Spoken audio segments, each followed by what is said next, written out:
breaking news in Matthews County, where a couple has been found brutally murdered in their New Point home. The bodies of 51 and 49-year-old Adam and Melissa Moore were discovered by first responders after they had been violently murdered from multiple stab wounds. Police say the victim's 24-year-old son, who is currently at large, is a person of interest in the case after investigators found his initials, JTM, written in blood on the wall of their home. And I just went crazy. I know I killed him. I felt a release.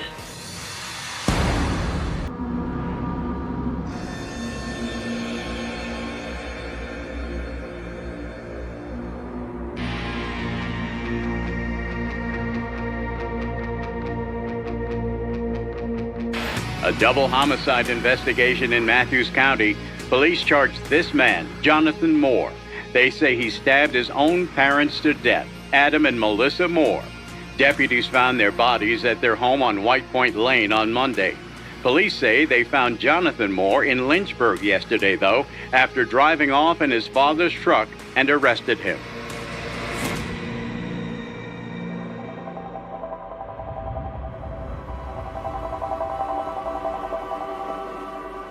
I am from Matthews County, from the Sheriff's Office. I work investigation. I would like to speak to a lawyer. Okay. All right. Do you plan to hire one, or would you want one court appointed, or what would your plan be? I would like to represent myself.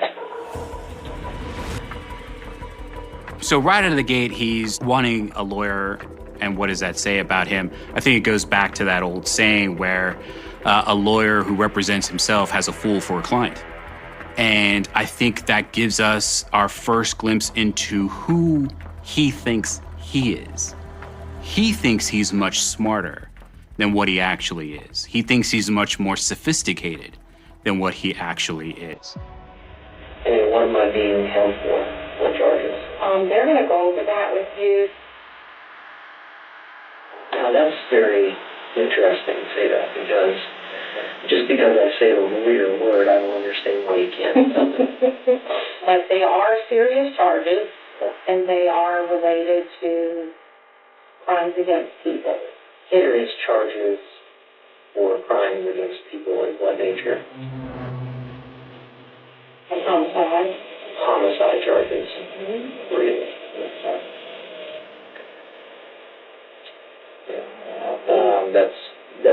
That's way far off from the reality of the situation. Names of the homicide victims. Names of the homicide victims. That would be Melissa and Adam Moore. My parents. I homicided my parents. That's the charge right now? On what premise? We can't really talk to you about that. She blew it up. The nature of the incident may present itself to be something that it's not. I feel that very important to say. There is a shocking level of grandiosity, I find, in his presentation when you think about all of the data points. So his hand is lacerated and wrapped. We know that they found evidence at the scene of the murders with his initials in blood written on the wall. He's being investigated for this, but yet has no emotional response to the fact that he's been told his parents have been murdered. And he just sits there really calmly, I think, trying to fish for a little information to find out what they know, but also perhaps a little uncertain of where he wants to go with this. Where will I be held? What situation is that going to be? We'll tell you that. They'll go over that. All right, good luck to you. Just sit tight until you guys take care of you.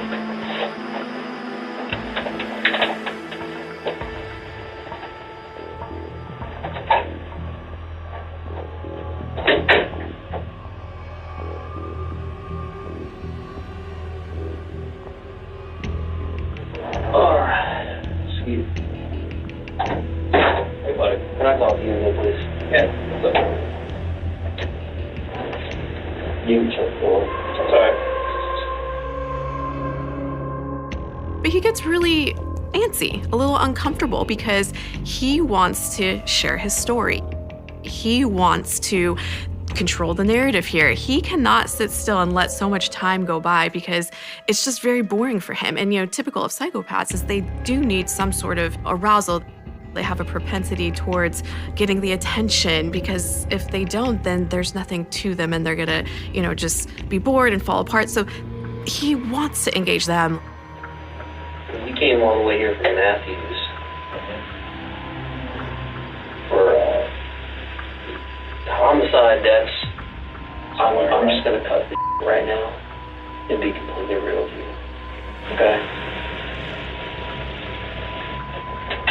Give me 1 minute.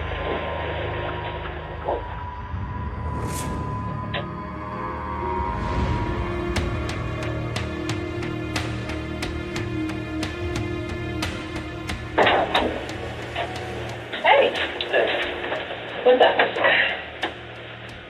I felt the need to get more information from you before you leave tonight and before I go on to wherever the next step is here. Like, what am I going up against? So that's double homicide? Yes. And what's the penalty for that, Virginia? There's a lot of factors that come into play, so I couldn't even really begin to tell you. The class 2. He's really trying to get as much information as he can from detectives so he can plan out the rest of what he's going to tell them. And also that is because he wants to see what he can get down the road in terms of sentencing, in terms of the punishment. So only you know this in your mind, what happened. So how you choose to handle whatever it is that happened is going to determine what that outcome is going to be for you. Sorry, by God, I do not want to delay. Blood is on my hands. I cut my own hands. I killed my parents.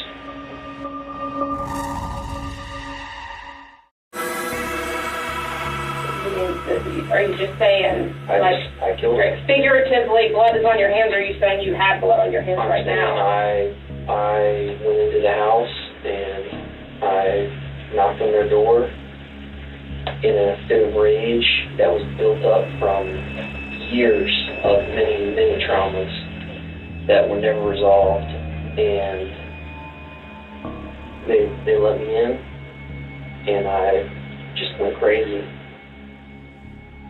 It was a blackout kind of thing, where I remember, I know I killed him. I felt a release. I felt there was blood everywhere, all over me. When it comes to his description of the release and the blackout, he can kind of control this narrative that he wants them to believe that he's not a bad person. That there was some kind of unresolved trauma. If he had a release, it was because he was aware of what he was doing. He enjoyed what he was doing. Was he blacked out? I mean, he was blacked out from his sense of normalcy and decency, but he wasn't blacked out in what we think of as being blacked out. There's a weird dynamic there. And growing up being a kid, you're a kid, so I respected them. That's how they raised me. I'm sure. And it just became too much because it became obsessive control.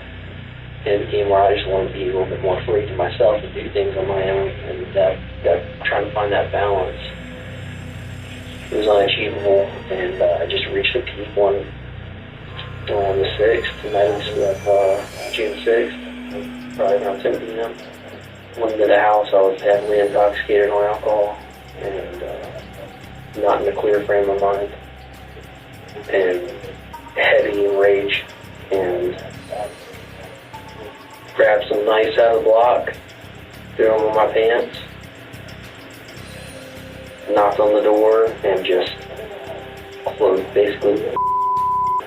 Just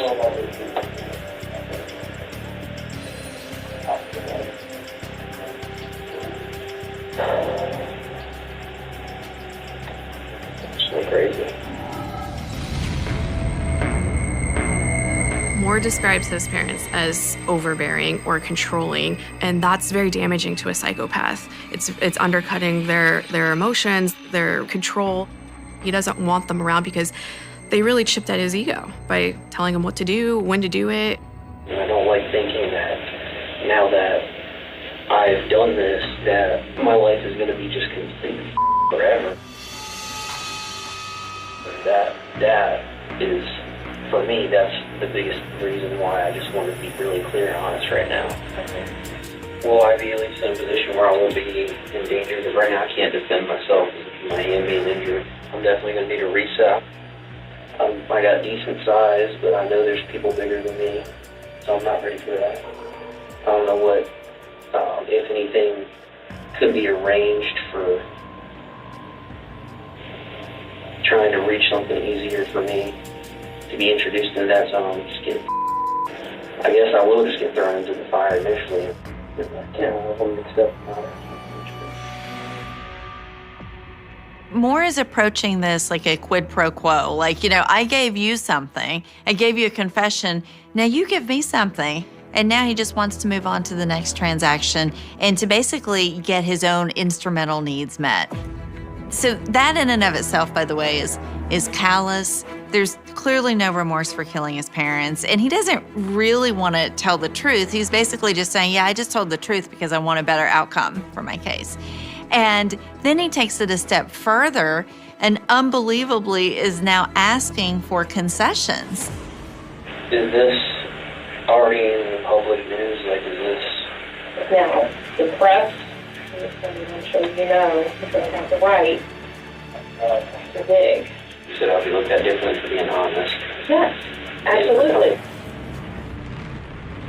I'm a pretty damn big fan right now on Matthews, which is a pretty good place to live.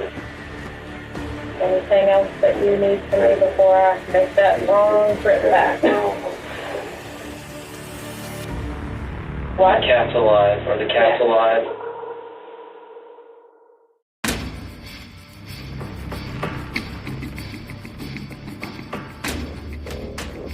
What is the situation with it?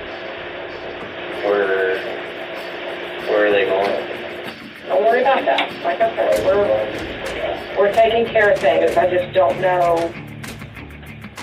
what the permanent situation will be, but we're working on that.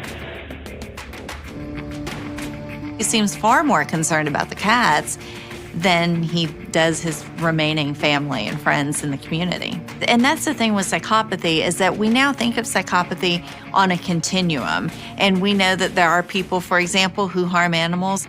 On another side of that aspect of psychopathy, there are people who actually form bonds with animals. And one theory is that they form bonds with pets or animals because animals can't reject them.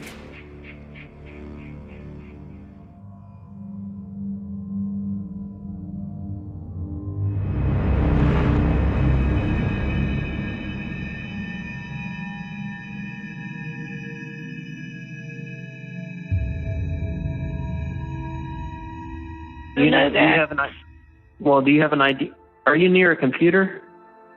No. Why? Well, I just wanted you to look up maybe previous cases or recent cases in Virginia that were first-degree murder ×2. I'm going to try and talk to my attorney about getting that reduced, though, because I did not premeditate or plan to kill my parents. It all happened very fast, so I don't think that's really fair to get charged with that. I think it should be reduced. You're not particularly in a position to talk about fair.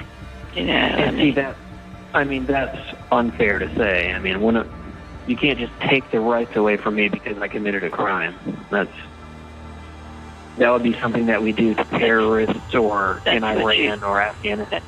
Well, I just don't want you to think of me so badly. That he doesn't want her to see him in a bad way. And that mimics or mirrors what he was trying to do with detectives. He's controlling how others are seeing him. Again, if he's looked at this as this murderous person, this horrible person, that's gonna hurt his ego. He doesn't want to be seen that way. It's very pejorative to psychopaths. He wants to be seen as the victim here. Why wouldn't you be At able to least get the stuff from the house, Nana? we don't have any right to get it because it's not ours to get. That's very complicated. I mean, cash in my wallet. And I had because you cash in can't my have wallet. that. Well, I don't. Because you're accused of a crime, and so you can't have. It's like if you go into jail, they take all your personal belongings, like your wallet and all that kind of stuff. And I don't, sweetheart. I think it's extra. He has a huge sense of entitlement. He believes that he should be getting all of the stuff that he wants when he wants it. He wasn't able to get it from the detectives. He expects to get it from his grandmother. And never does he ever think about how is she feeling given everything that's going on. The psychopath often is so detached from another person's emotional state. It's called alexithymia, when you can't interpret your emotions and you can't interpret the emotions of other people. That was a terrible crime, and you know there's a huge price to pay for it, unfortunately. Well, I mean, I think about, in the case of what would the victims want, and the victims wouldn't want anything near as what's going on or what has already happened. Oh, as punishment. The victims would want their life, darling. Well, they probably are having better in heaven. Almost every time someone dies, it's not by their own choice. And almost every time someone dies, it's not by their own choice.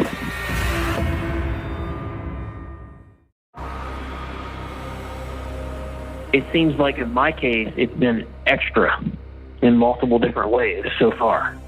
How so? I explained what happened. My dad literally told me I was killing him last week. For the last month, they've been talking about their life insurance policies. They wouldn't talk to me. They've been going crazy. They wouldn't let me leave. I tried to leave and live on my own. They would not let me do it. They literally physically blocked me in. Well, you weren't supposed to kill them, darling. I'm sorry, I love you, but there's nothing right about that. So I think at this point, Moore is trying to spell out his motive here. He mentions that his parents have been talking about a life insurance policy. And we know from records from before that he was talking to a friend while intoxicated about, killing his parents for money. It does fit his narrative to kill his parents for the money.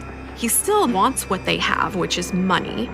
Not emotion, not love, but money. And so how does he get what he wants without having them in the picture? He kills them.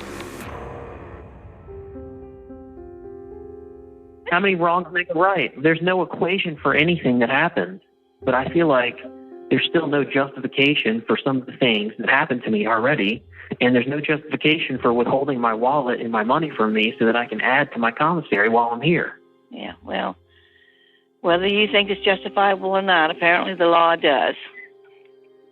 The law is moldable. It's like Play-Doh. I mean, it'd be realistic. If I had a good attorney, I probably wouldn't be here right now. I'm sorry, honey. I don't. We're all suffering. What you did and didn't. No, really, no. No, not everyone is suffering. No, that's not true. No. I'm suffering, and your granddad is suffering, and your aunts and uncles are suffering. We're all suffering. We're hurting. Our hearts are broken.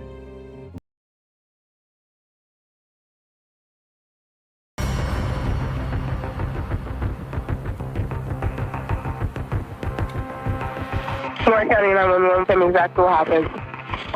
So my sister, she's on her little something weird. I haven't seen her with her husband in 2 days, and I go into their room and I find his body just wrapped up in blankets. And she's not here right now. I don't know where the she is. There's blood all over him. There's bruises all over his back. It's dry. He's face down in a blanket. He is dead for sure.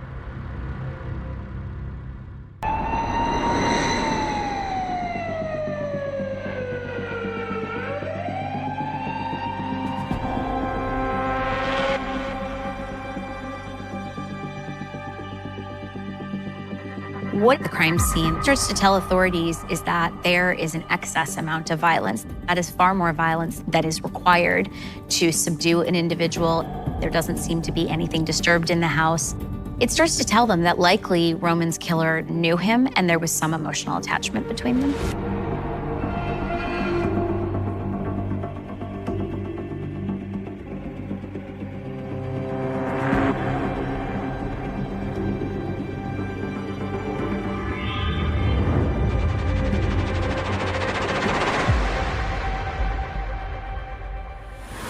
This nationwide manhunt continues for the person who detectives say is responsible for murdering her husband. This is 28-year-old Stormy DeLahonte. She left her apartment in a white 2010 Mazda 6 with a Kentucky license plate. She was last seen in Utah yesterday.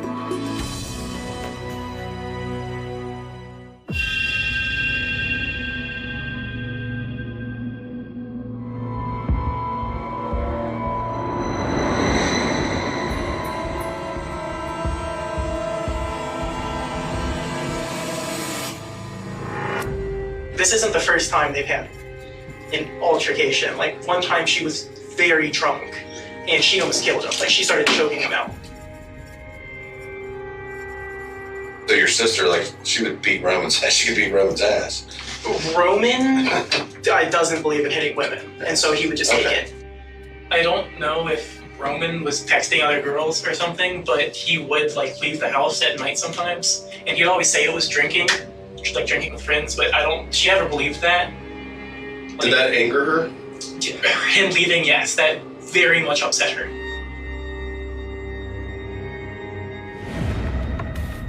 According to criminal records, Stormy DeLahonte has a long criminal history where she is very versatile in her offenses, everything from DUI, fleeing a crime scene, harassment of a police officer.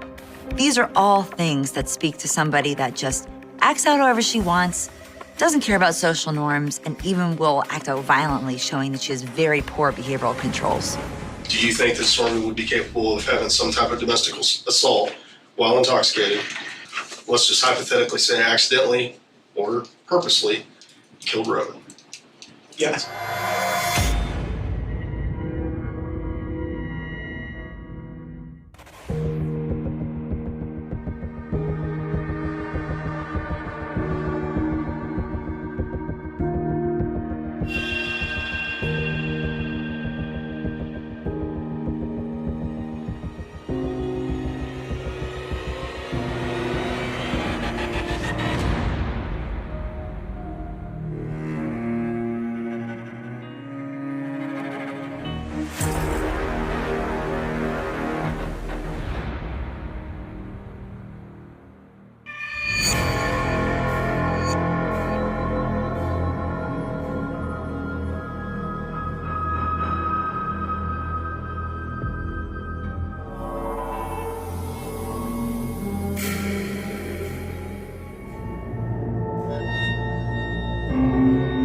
Where's the name, Stormy?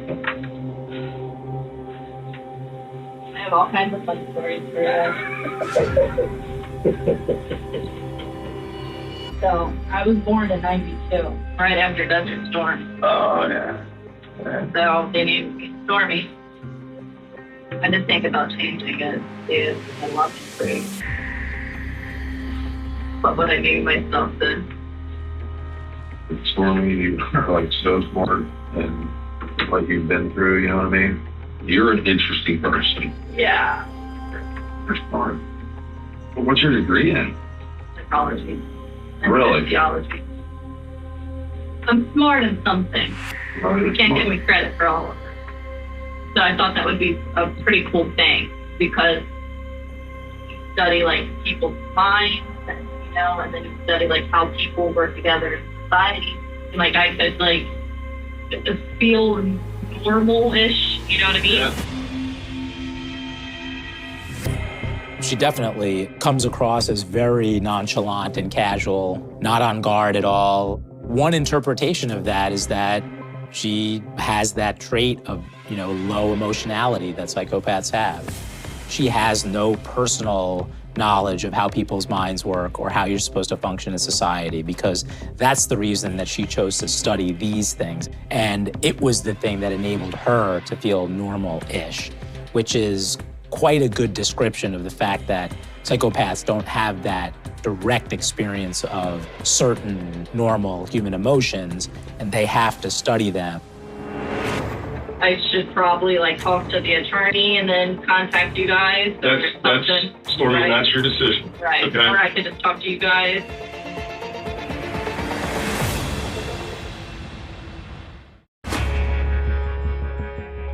You told us out there that you wanted an attorney. Well, I know I can stop talking, but I'm saying like I don't like want to start talking and then like get flustered and then, you know what I mean? Okay. Like dig myself into some hole and then like I go talk to the attorney and then the attorney be like, why'd you do this? For me, I think I would prefer to speak to the attorney. She's now changed her tactic. She's playing a little bit of cat and mouse with them, talking about how she wants to talk to them, but she also wants a lawyer. This is a woman who is far more seasoned in how the legal system works, and she's consciously sticking a finger in the pot and saying, I want to help you, I want to talk to you, but I want an attorney. And she's teasing the cops.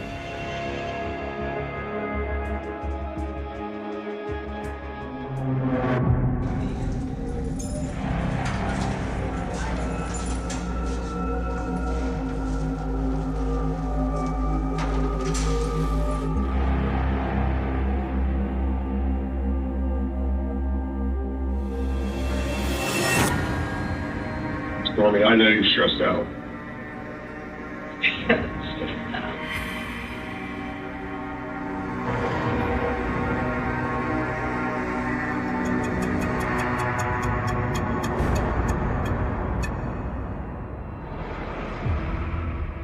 I drank like so much so quickly that like I don't remember a lot. I don't know what happened or something. I remember he threw me off the bed onto the floor and like had my wrist back. The next thing I remember is just him on the ground in a puddle of blood. Where at? By the front door.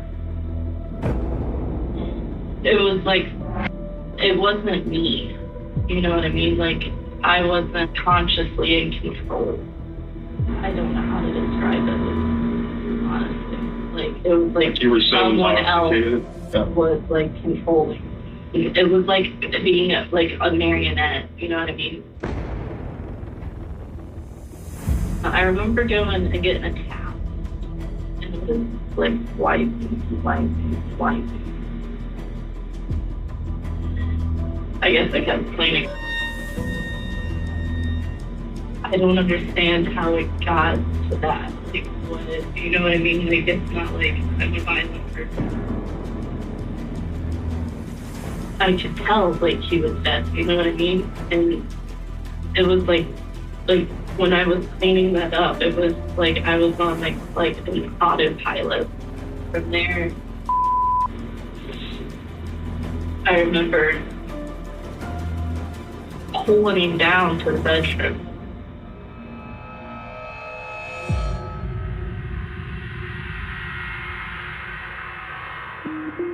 Delahunty doesn't really discuss her memory in a way that's plausible. She's making it sound like there's this massive gap of time, what we might refer to as an en-bloc blackout.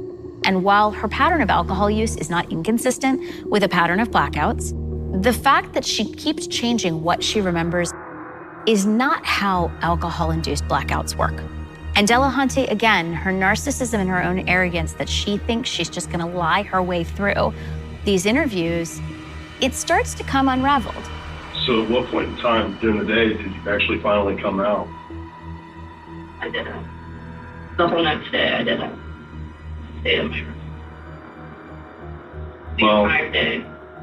You did because there was you made some purchases on the 5th. Were you still intoxicated?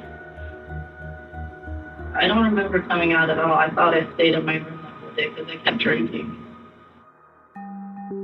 I think what Stormy is doing is trying to put her first attempt at a story together, see what detectives come back at her with. If they don't confront her with anything, then she knows, oh, my story stood.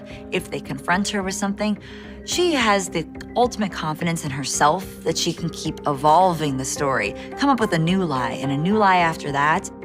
Psychopaths will pathologically lie for their own benefit. They're very effective liars because they don't feel guilty. Not the 6th, it was the 5th. Remember where you went? I remember going to several places, but I didn't think it was. I thought it was like 2 days. Because I remember like waking up, and it's like I couldn't stay awake, you know what I mean? And then I fell back to sleep, and I think I did that like a lot. Like I'd wake up for a second, and then I just fall right back to sleep. And then I thought it was the next day that I was out. No, it was the following day. It was the 5th. I remember going to the store and buying stuff. Yeah. So do you remember where you went when you went shopping? Yeah. I went to the hardware store. Do you remember everything that you bought? A bunch of clothes for fun. Some shear cutters and a saw.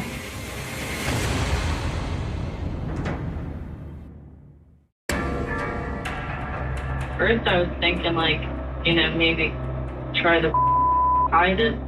Talking about hiding him. Right. Or something, you know what I mean? Like hide him. Like I don't know what. I mean, obviously I wasn't going to be able to do anything. That's why I left, you know what I mean?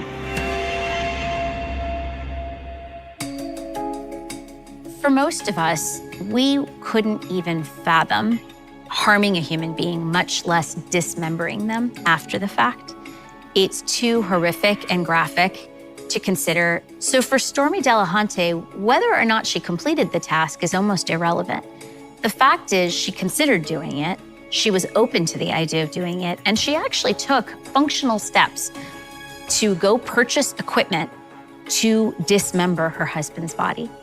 And what this really shows is a level of callousness, a lack of connection to a human being, and a lack of empathy and remorse for her actions. This is somebody who was 100% in self-preservation mode. And when you see that lack of regard for human beings and that level of callousness, not only is it a marker of psychopathic behavior, but it speaks to the fact that she was really only focused on herself in that moment. Like I said, like, I know he's dead, it just still doesn't seem like, or feel like, you know what I mean? Like,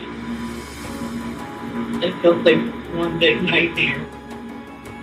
It feels that way. Like, it's over. You know what I mean? Like, You remember? Yeah.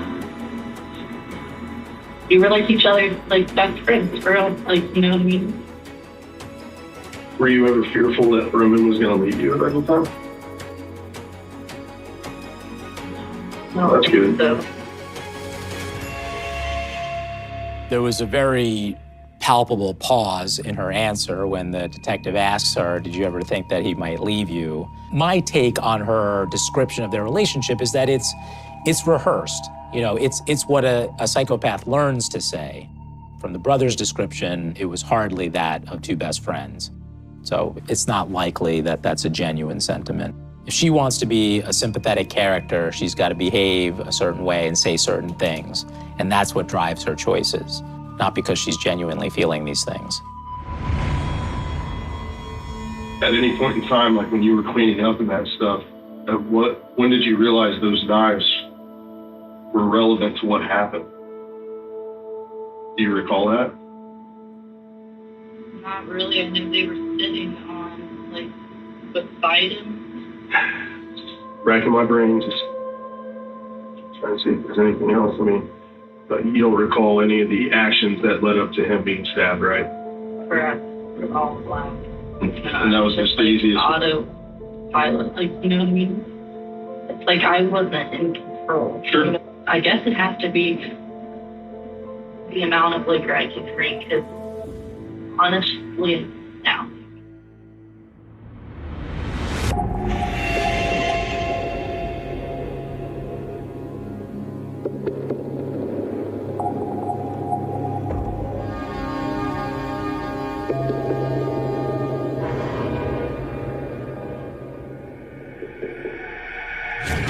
The 28-year-old Delahunty was extremely talkative on the stand. She admitted the two drank together excessively, and on July 4th of last year, things turned volatile when she asked to see his phone.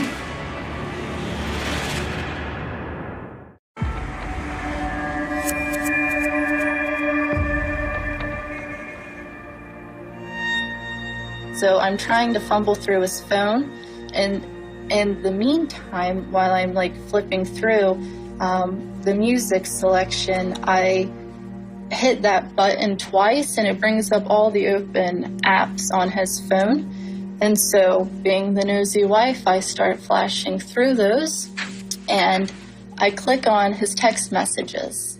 And within one of his text messages, I see a picture of a girl. She's in a towel and her hair is in a towel. And so I recall asking him, like, who is this girl? And he just looked at me like I was silly. He was trying to deny that this picture was there. I'm questioning him about this photo, and that's when he like, lunges and throws me off my bed. And he's pinning me down. And he's screaming at me, is this what you want? Is this what you want? Is this? And I'm kind of confused, is what I want? He throws, like, throws me, and I end up hitting my head on this amp. And then next thing I know, I'm cleaning up blood. I don't know what happened. I do recall getting up, standing up, but that's it. She's come up with a news story that she thinks now will be more believable, particularly for a jury. She's now playing a new role, which is, I'm just like the rest of you. I'm like every other wife who hasn't gone through their husband's phone and accidentally hit the button, but I saw something that probably none of you guys did, which is this other woman, and this is... The call came in just after midnight, the kind of call that splits a quiet Texas night in half. A young woman's voice, shaking, barely audible over the wind. Then silence. When deputies arrived at the small farmhouse off Highway 281, the porch light was still on, swinging slightly as if someone had brushed past it in a hurry. The front door stood open. No sign of forced entry.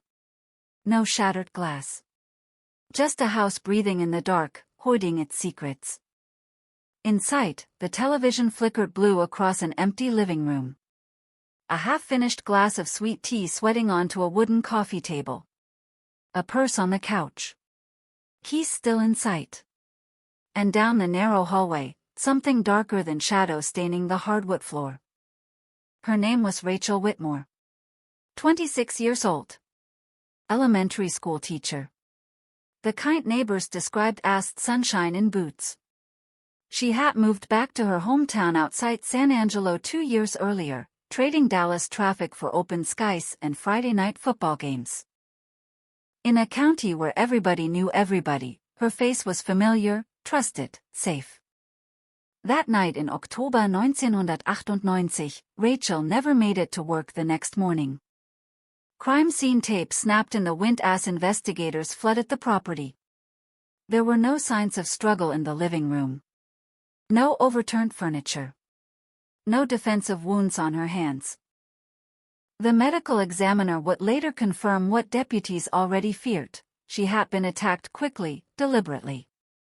The killer had known exactly what he was doing. One precise act of violence. No hesitation. The house yielded almost nothing. No fingerprints that didn't belong. No foreign shoe prints. No weapon. It was as if someone had stepped into her life, erased her, and stepped back out without disturbing the dust. The town reeled. Church pews filled to capacity. Mothers pulled their daughters closer. Men who had left their doors unlocked for decades began turning keys at night. The phrase cold case didn't exist yet in the local headlines, but the fear did. A predator had moved silently through their community. Detectives worked the obvious angles first. Ex-boyfriend. Co-workers. The mechanic who'd fixed her truck the week before. Each let burnt hot, then died cold. Alibis checked out. Timelines collapsed. Rumors spread faster than facts. At the diner on Main Street, people whispered about strangers passing through. About drifters. About a blue pickup seen idling near the Whitmore house that week. No plate number. No clear description. Just another ghost on a Texas highway. For months, investigators chased fragments. A partial footprint near the back fence too smudged to cast. A fiber on Rachel's sweater common, mass-produced. A single cigarette but found in the gravel driveway. It didn't match anyone in her circle. But in 1998, DNA technology was still a blunt instrument. Samples were limited. Databases were thin. The cigarette was bagged, logged, and stored. A question mark sealed in plastic. The case stalled. Years passed. The evidence box gathered dust in a climate-controlled room at the county sheriff's office. Detectives retired. New ones took their place.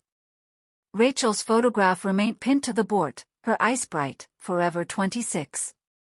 Every anniversary, her parents held a small vigil. Every year, they asked the same question: has there been any progress? There hadn't. By 2005, the file was officially labeled what everyone already knew: it was a cold case. No active leads.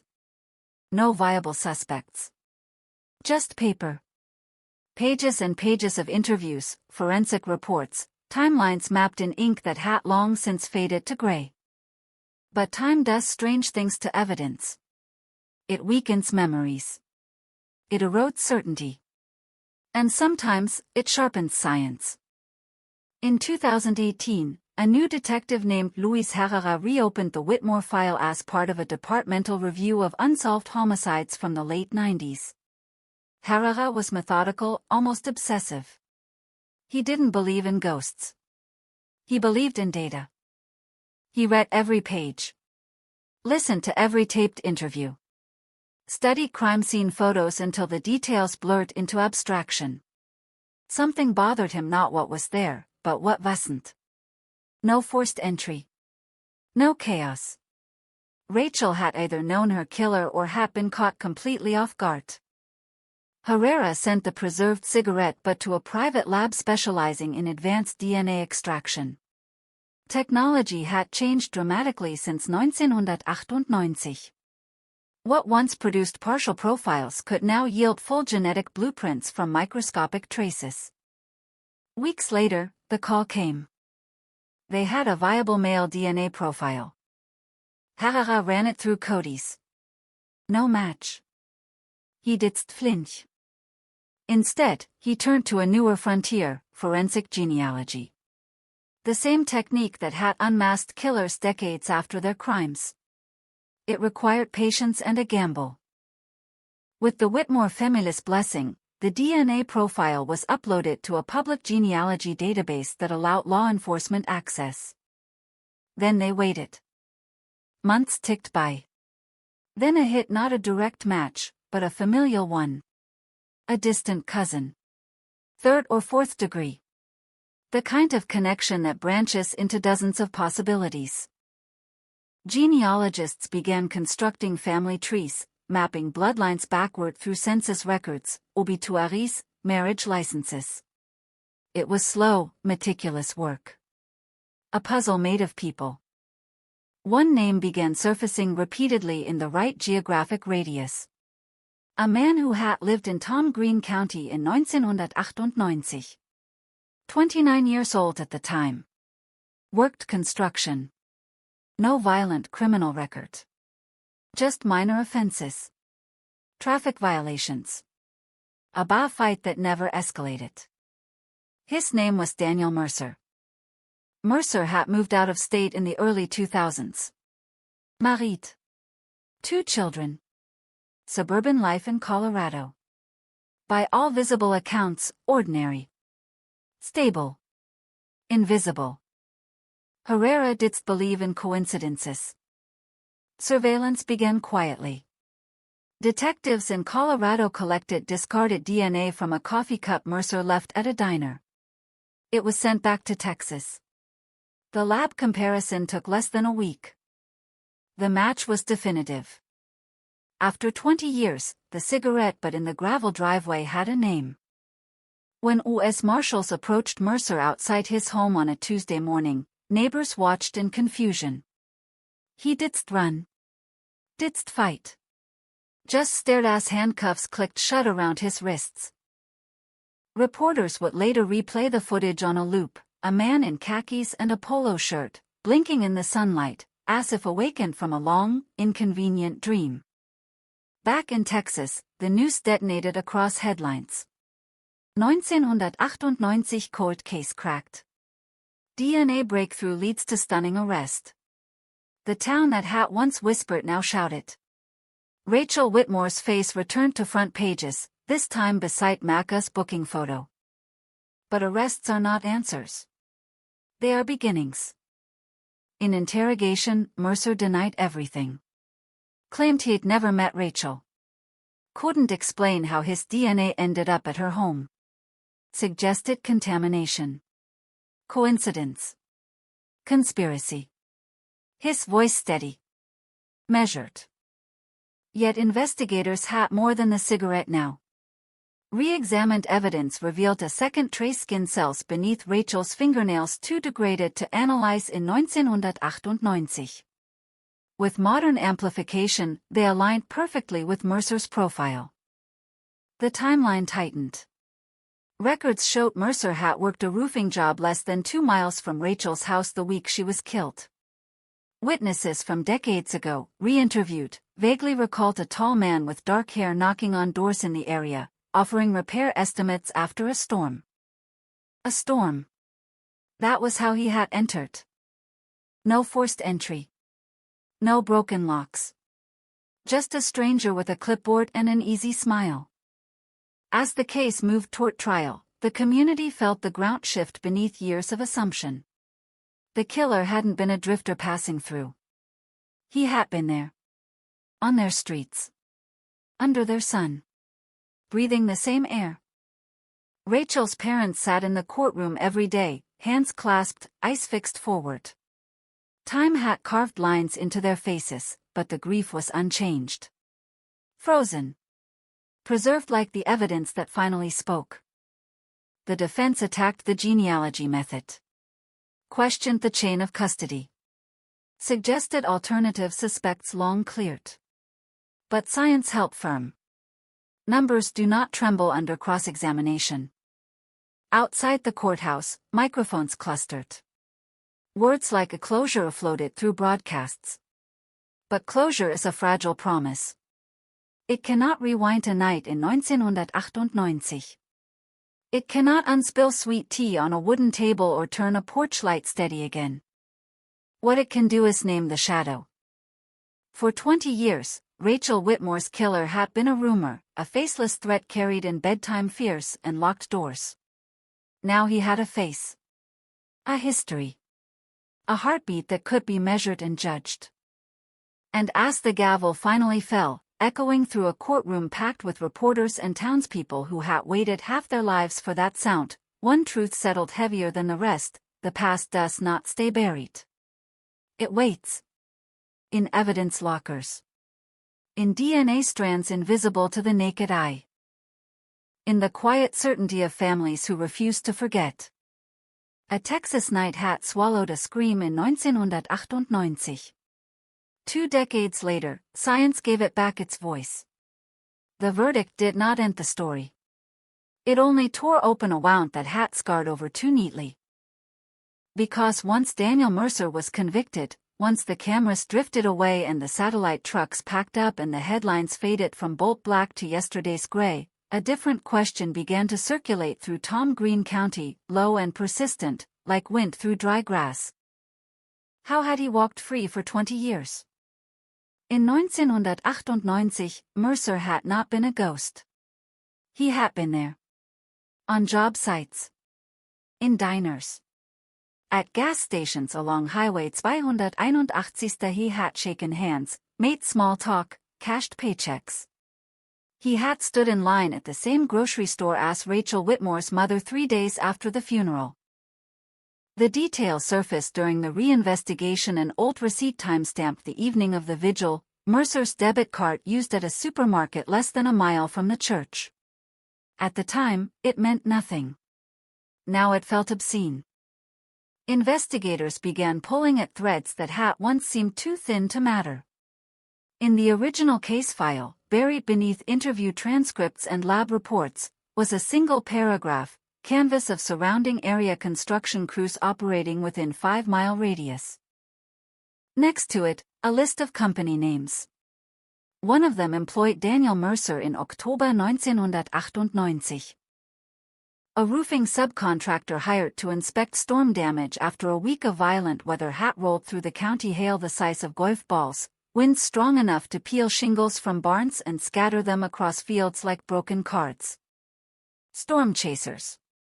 That was what locals called them. Crews that followed bad weather across Texas, knocking on doors, offering quick repairs, fast cash deals. They were common. Expected. Invisible. Mercer had been one of them. The reinvestigation reconstructed his movements with forensic precision. Payroll logs confirmed he had worked October 12th through the 16th. Rachel was killed on the night of October 14th. A co-worker, re-interviewed in 2019, remembered Mercer splitting off alone that afternoon, saying he had a couple more houses to check before dark. No addresses recorded. No supervisor verifying his stops. In 1998, oversight was loose. Paperwork sloppy. GPS tracking non-existent. The Whitmore house had minor hail damage to its roof. Insurance records proved Rachel had filed a claim that week. She had told a colleague at school that some roof guy might stop by to look at ET. That was the door. Prosecutors painted the scene in stark strokes. Mercer approaches with a clipboard, polite, professional. Rachel, trusting, lets him inside to discuss the estimate. He surveys the damage, maybe even climbs onto the roof. He returns, steps through the doorway one more time. Something shifts. A calculation made in silence. The attack swift, controlled. No robbery staged. No sexual assault reported publicly, though court documents would later reveal there had been evidence of attempted assault, a detail investigators withheld in 1998 to protect the family. The brutality had been efficient. Personal, but not chaotic. The kind of violence that suggested rehearsal. That word lingered, Rehearsal. Because as detectives expanded their lens beyond Tom Green County, they found echoes. In 1996, 2 years before Rachel's murder, a woman in Abilene had reported an assault by a man posing as a roofing contractor after a storm. She survived. The attacker fled when a neighbor's dog began barking. She described him as tall, dark-haired, soft-spoken. A composite sketch had been drawn. It sat in a dusty file cabinet for decades. When that sketch was compared to a 1998 photograph of Daniel Mercer, the resemblance was unnerving. The Abilene case had gone cold too. No DNA. No arrest. Then another report surfaced. 1999, Amarillo. A widow in her 50s found dead in her home after hiring a transient repairman to inspect wind damage. The case had stalled due to lack of evidence. No suspect ever charged. Mercer's employment records placed him in Amarillo that month. The narrative was no longer about a single night in 1998. It was about a pattern stretching across West Texas, hidden in plain sight beneath the chaos of storm seasons and temporary work crews. But patterns are dangerous in court. They suggest propensity. They risk prejudice. Prosecutors in the Whitmore case focused narrowly, deliberately. DNA. Timeline. Opportunity. They secured the conviction. Yet in the shadows of that success loomed a darker possibility. Rachel might not have been the only one. Reporters began digging. True crime podcasts resurrected the old Abilene assault. Families from Amarillo called the district attorney's office asking whether Mercer's DNA could be compared to preserved evidence. Some samples had degraded beyond use. Others had been lost to time, misplaced during departmental relocations in the early 2000s. Evidence rooms are not immune to entropy. Rachel's case had survived because of one cigarette but sealed in plastic. A small act of diligence in 1998 that would ripple 20 years forward. Inside prison, Mercer maintained his innocence. In recorded phone calls to his wife calls later subpoenaed during a civil proceeding he spoke calmly, almost analytically, about the genealogy database that had led to his arrest. It's junk science, he insisted. They built a family tree and guessed. But there had been no guessing in the lab. The probability ratio presented at trial was astronomical, 1 in several trillion. The DNA under Rachel's fingernails told a story of struggle, however brief. She had fought back. She had taken a piece of him with her. The Whitmore family filed a wrongful death civil suit, not for money, but for discovery. Depositions forced Mercer to answer questions under oath about his movements in the late 90s. His recollections were vague. Jobs blurred together. Towns forgotten. I traveled a lot, he repeated. I don't remember specific houses. Specific houses remembered him. In Abilene, the surviving assault victim, now in her 50s, watched coverage of the Whitmore conviction and felt something click into place after 2 decades of doubt. She contacted investigators.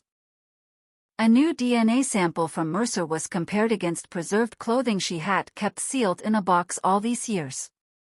The results were inconclusive. Time had not been kind to the fabric. The lab could neither include nor exclude him. Ambiguity, the oxygen of cold cases. Still, the pattern tightened. Storm. Doorknock. Trust. Violence. Disappearance. Communities across West Texas revisited unsolved files from the late 90s. Detectives who had once shrugged at dead ends reopened cabinets, scanning names of transient workers, cross-referencing employment rosters. Mercer's name appeared more often than coincidence would comfortably allow. Yet legally, Rachel Whitmore's case was the only one that had crossed the evidentiary threshold. At her gravesite, on the 23rd anniversary of her death, her father spoke not of vengeance, but of time. He stole years from her, he said quietly. But he did steal the truth forever. Time. It had been the villain and the hero. It had shielded Mercer for 2 decades, allowed him to build a life, attend his children's school plays, host backyard barbecues. And it had also sharpened the tools that would eventually dismantle that life strand by microscopic strand. In town, the shock settled into something heavier than relief. There was anger at the delay, at the randomness, at the idea that evil had worn a hard hat and carried a ladder. People replayed their own memories of 1998. Did they remember seeing him? Did they hold a door open? Exchange a knot? The past became suspect. And in evidence rooms across Texas, technicians began pulling old boxes from shelves labeled unsolved. Swabbing, scanning, digitizing. Hunting for the next profile that might bloom into a name. Rachel's case had proven something powerful. The dead could still speak if science learned how to listen. But even as the system moved forward, one question refused to die: what had happened in those minutes inside the Whitmore house? Mercer never confessed. No detailed account emerged. The violence remained clinical in reports, stripped of emotional texture. A timeline. A cause of death. A match probability. The human moment, the fear in Rachel's eyes, the calculation in Mercer's remained locked between them, inaccessible. That is the cruelty of solved cold cases. They answer the who. Sometimes the how. Rarely the why. On certain nights in San Angelo, when the wind moves across open fields and rattles porch lights that hang a little too loose, longtime residents still think about October 14, 1998. About a teacher grading papers on her couch. About a knock at the door that sounded ordinary. About how quickly ordinary can fracture. Daniel Mercer sits in a concrete cell now, his name etched into public record alongside the words "convicted." But the larger reckoning continues across counties, across faded files, across families who wonder if their own unanswered tragedies are waiting in a box somewhere, sealed in plastic, patient. Because if one cigarette but could speak after 20 years, what else is still out there, silent but not gone, carrying the weight of a storm, a stranger's smile, and a night that refused to stay buried? Long after the conviction, long after the applause for science and the headlines praising a DNA breakthrough, the deeper unease refused to settle. Because when one cold case cracks open, it does not close the past, it exposes it. It forces a harder look at everything that was missed, dismissed, or buried under the limits of its time. In the months following Daniel Mercer's sentencing, a task force quietly assembled.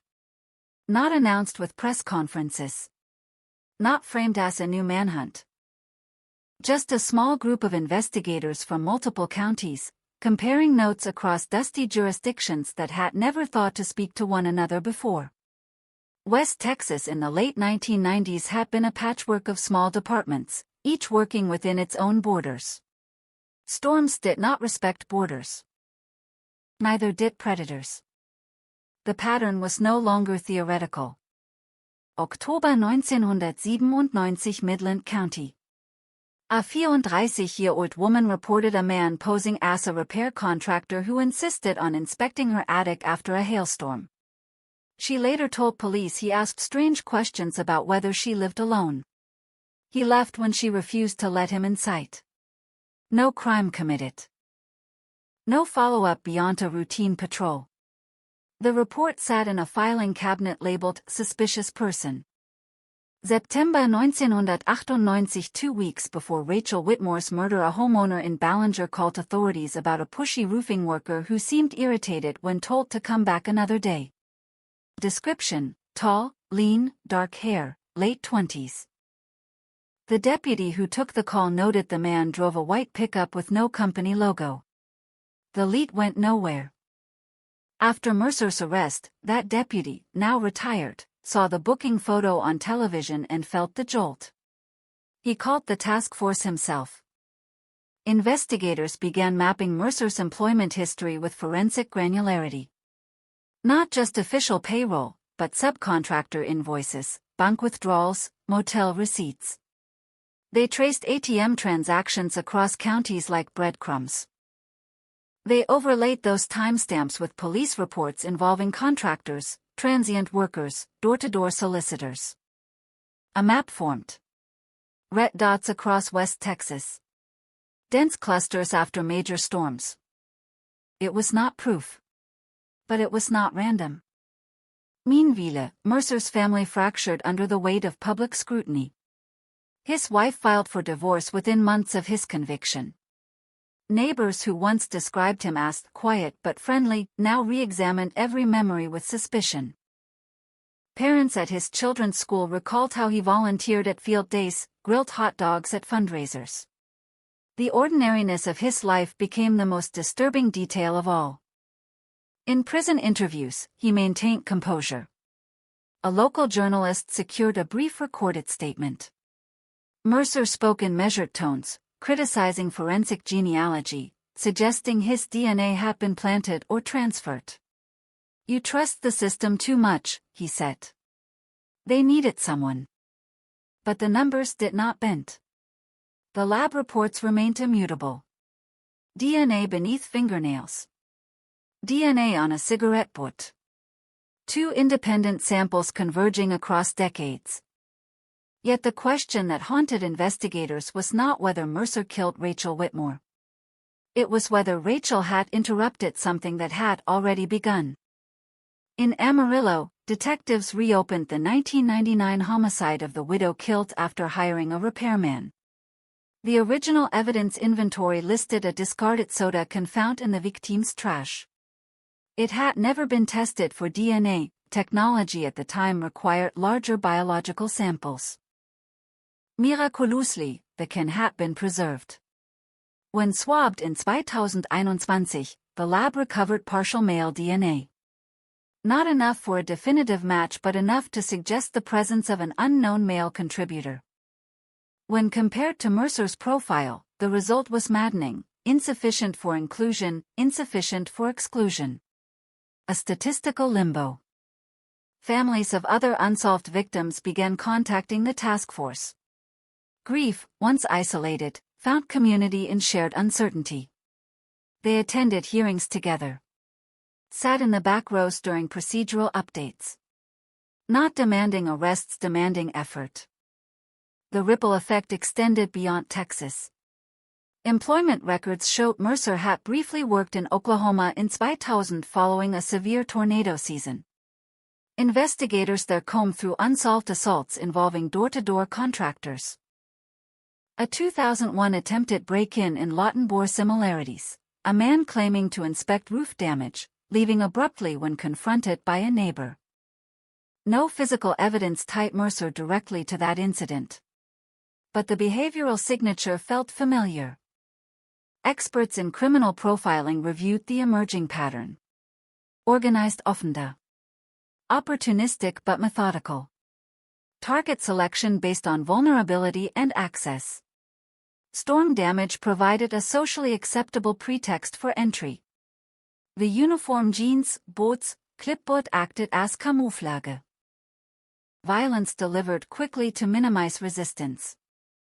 The most chilling assessment came from a retired FBI behavioral analyst consulted by the task force. If Rachel's case had not been solved, he said quietly during a closed-door meeting, you might never have known he existed. That statement lingered. Because Rachel fought back. Because a cigarette butt was preserved. Because technology evolved. How many cases from that era lacked one of those variables? In Tom Green County, the Whitmore house had long since been sold. Renovated. Repainted. New owners unaware of the history at first. When they learned, they debated moving. Ultimately, they stayed. Weary not letting him take another house, the new homeowner told a local reporter. It was a small act of defiance reclaiming space from memory. The task force's work continued in quiet rooms filled with humming fluorescent lights and the smell of old paper. Detectives scanned microfiche archives for reports of storm contractors. They interviewed aging witnesses whose memories flickered like faulty bulbs. Some details sharpened with time, others dissolved entirely. One former co-worker of Macca's recalled something unsettling during a 2022 interview. He described a conversation in a motel parking lot in 1998. Mercer had joked or maybe not joked about how easy it was to get invited inside homes after storms. People are desperate, he allegedly said. TLL, let anyone in if you sound official. The co-worker never reported ET at the time, it sounded like crude humor. Now it sounded like rehearsal. Yet despite mounting circumstantial threads, prosecutors faced a familiar barrier. Without conclusive DNA or direct evidence, additional charges would not hold. Patterns imply. Courts require proof. Rachel Whitmore's case remained the only one fully illuminated. For her parents, that was enough and not enough. Justice for their daughter did not erase the possibility of others. They attended legislative hearings advocating for expanded funding for cold case units, for mandatory preservation of biological evidence. They became reluctant symbols of what persistence and science could achieve.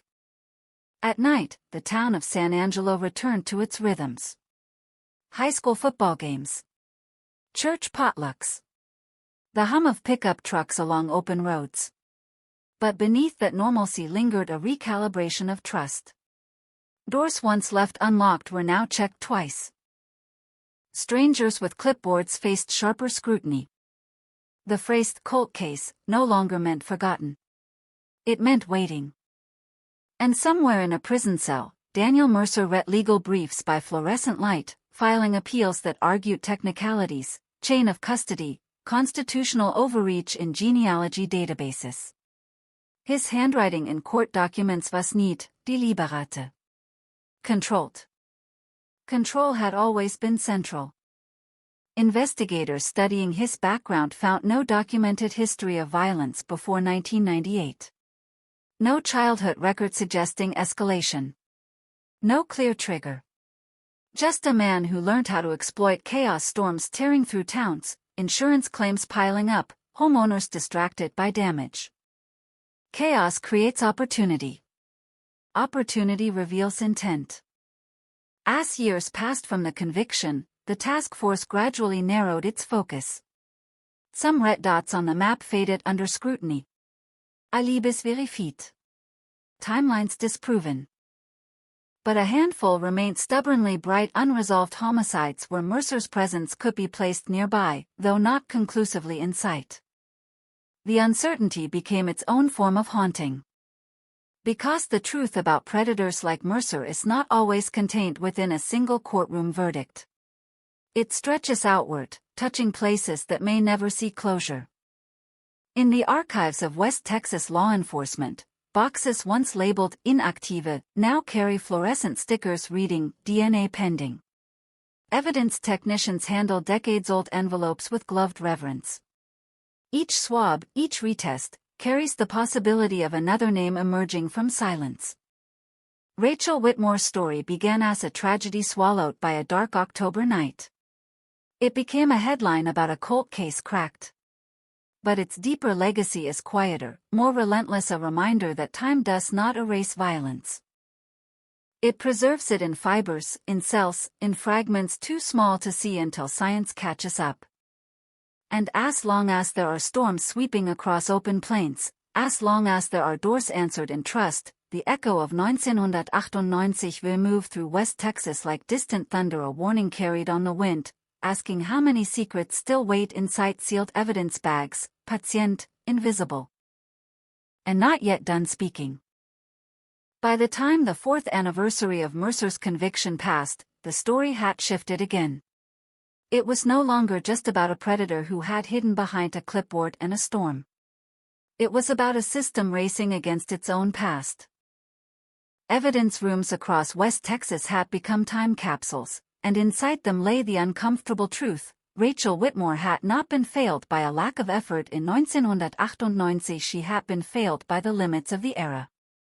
In the late 90s, DNA was a blunt instrument. Labs were backlogged. Standards inconsistent. Small counties relied on state facilities already drowning in requests. Biological samples were triaged. Prioritized. Sometimes delayed for years. The cigarette butt in Rachel's driveway had been tested once, yielding too little information to pursue. It was logged, labeled, shelved. No one could have predicted that 2 decades later, a machine no larger than a desktop printer would read its microscopic code like a confession. The task force began auditing old storage protocols. They discovered that several counties had destroyed biological evidence from closed cases after 10 years, following policies that predated modern retention reforms. Some boxes had been purged in routine cleanouts. Flood damage in one rural sheriff's office had ruined entire shelves of archive material in 2004. Water does not care about justice. That realization landed hard. If Mercer had struck elsewhere, if he had escalated, repeated, refined, some of the proof might already be gone. Still, investigators pressed forward. They revisited Mercer's early life, searching for fractures that might explain the shift from anonymity to violence. Born in 1969 in a small town outside Lubbock, he grew up in a house described by former neighbors as quiet. His father worked oil fields. His mother waitressed double shifts. School records painted him as average, no disciplinary flags, no notable achievements. He graduated, drifted between manual labor jobs, learnt roofing from an uncle who chased storm systems for seasonal work. There was no documented history of abuse. No juvenile record. No psychiatric holds. If there were warning signs, they left no paper trail. A forensic psychologist consulted during post-conviction proceedings offered a theory. Some offenders do not erupt from visible trauma, they evolve in secrecy, cultivating fantasy until opportunity aligns with impulse. The storm provided that alignment. Mobility without suspicion. Access without alarm. A script that wrote itself. Mercer had lived in transience for years before 1998. Motels. Short-term rentals. Cash-heavy jobs. Minimal footprint. It was a lifestyle that made tracking difficult long before digital records dominated daily life. In the late 90s, cell phones were rare among labor crews. GPS was science fiction. Surveillance cameras were sparse outside major cities. A man could move across counties with little more than a driver's license and a toolbox. The task force cross-referenced unsolved cases not only by geography but by weather data. Meteorological Archives revealed severe hailstorms in Midland in 1996, Abilene in 1997, San Angelo in 1998, Amarillo in 1999. Each followed by a spike in door-to-door repair activity. Each followed, in some areas, by unexplained assaults or homicides. It was correlation, not confirmation. But the pattern was too consistent to ignore. In 2023, a breakthrough nearly arrived from an unexpected angle. A retired evidence technician in Amarillo found a mislabeled envelope during a facility relocation. Inside, fingernail scrapings from the 1999 widow homicide. The sample had never been fully analyzed due to budget constraints at the time. The envelope was yellowed but sealed. The lab processed it with updated techniques. The result came back degraded but viable enough for comparison. When matched against Mercer's DNA profile, analysts found partial overlap on several loci. Not definitive. Not exonerating. A statistical gray zone that reignited debate inside the task force. Some argued it strengthened the pattern. Others cautioned against confirmation bias, the human tendency to see the same face in every shadow once it has been named. Prosecutors declined to file new charges without a full match. The widow's family was informed carefully, privately. Hope-delivered infractions can wound deeper than silence. Meanwhile, Mercer's appeals advanced through procedural channels. His defense team challenged the legality of using public genealogy databases for criminal investigations. They argued privacy violations, unlawful search parameters, overrecht. The appellate court upheld the conviction, citing precedent and the voluntary nature of database participation. The DNA had been obtained lawfully. The science had been validated. The process stood. Yet the legal debate rippled nationally. Cold case units across the country watched closely. Rachel Whitmore's case became a citation in legal briefs, in training seminars, in forensic science conferences. Her name entered academic journals discussing the evolution of investigative genetics. For her family, the abstraction felt surreal. Rachel had been a teacher who loved sunflowers and country music. Now she was a case study. In San Angelo, high school students born after 1998 learned about the case in criminal justice electives. They debated ethics, privacy, forensic advancement. The story shifted from local tragedy to generational lesson. But beneath the intellectual discussions remained something raw. Because even with a conviction secured, even with a man imprisoned, there was no complete reconstruction of that night. No surveillance footage. No confession detailing motive. Only fragments, a storm-damaged roof, a clipboard, a cigarette in the driveway, DNA beneath fingernails. Investigators reconstructed the likely sequence dozens of times, adjusting angles, testing timelines. They theorized that Mercer may have smoked while waiting in his truck, discarding the cigarette before approaching the house. They speculated he returned later that evening under pretense of paperwork. They examined whether he had stalked her beforehand or selected her at random. Intent remains the most elusive evidence. A former colleague of Rachel's recalled during a reopened interview that Rachel had mentioned feeling uneasy about one of the roof guys, who lingered too long during an estimate. The comment had seemed trivial at the time. In hindsight, it felt prophetic. Memory reshapes itself around outcome. Details sharpen after the fact.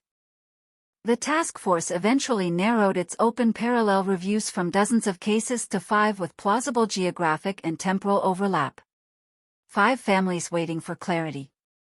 5 files marked with both possibility and restraint.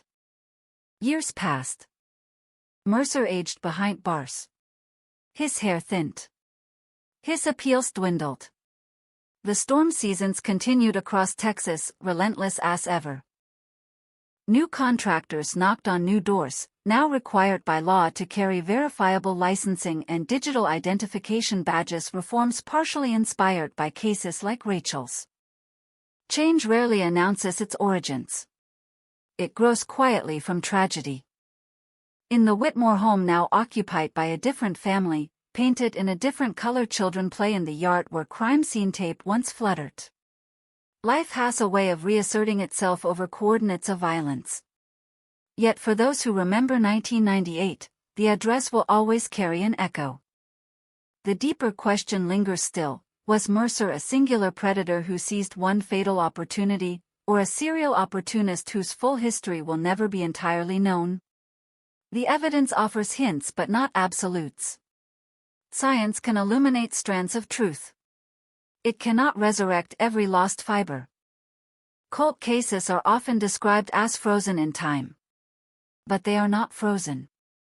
They are suspended, waiting for technology, for memory, for persistence to catch up. Rachel Whitmore's case proved that suspension is not the same as disappearance. And somewhere in West Texas, in evidence rooms that hum softly under fluorescent lights, other sealed envelopes remain intact. Other swabs wait. Other stories hover between anonymity and revelation. Because if one storm in 1998 exposed a predator hiding in plain sight, what might the next retest uncover? What name might surface from another forgotten fragment? What family might one day hear that the silence they carried for decades has finally been pierced? The wind still moves across open fields at night, rattling porch lights and bending tall grass. Storm clouds still gather without warning. And in the wake of each passing system, as repair trucks line up along rural highways, the memory of a clipboard, a cigarette, and a door opened in trust lingers, a reminder that some truths travel slowly, carried not by thunder, but by time itself.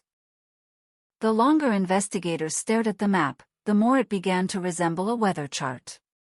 Not of clouds or wind speed, but of violence trailing behind destruction. Every major hailstorm between 1996 and 2001 seemed to leave 2 kinds of damage in its wake: broken roofs, and in a handful of towns, broken lives.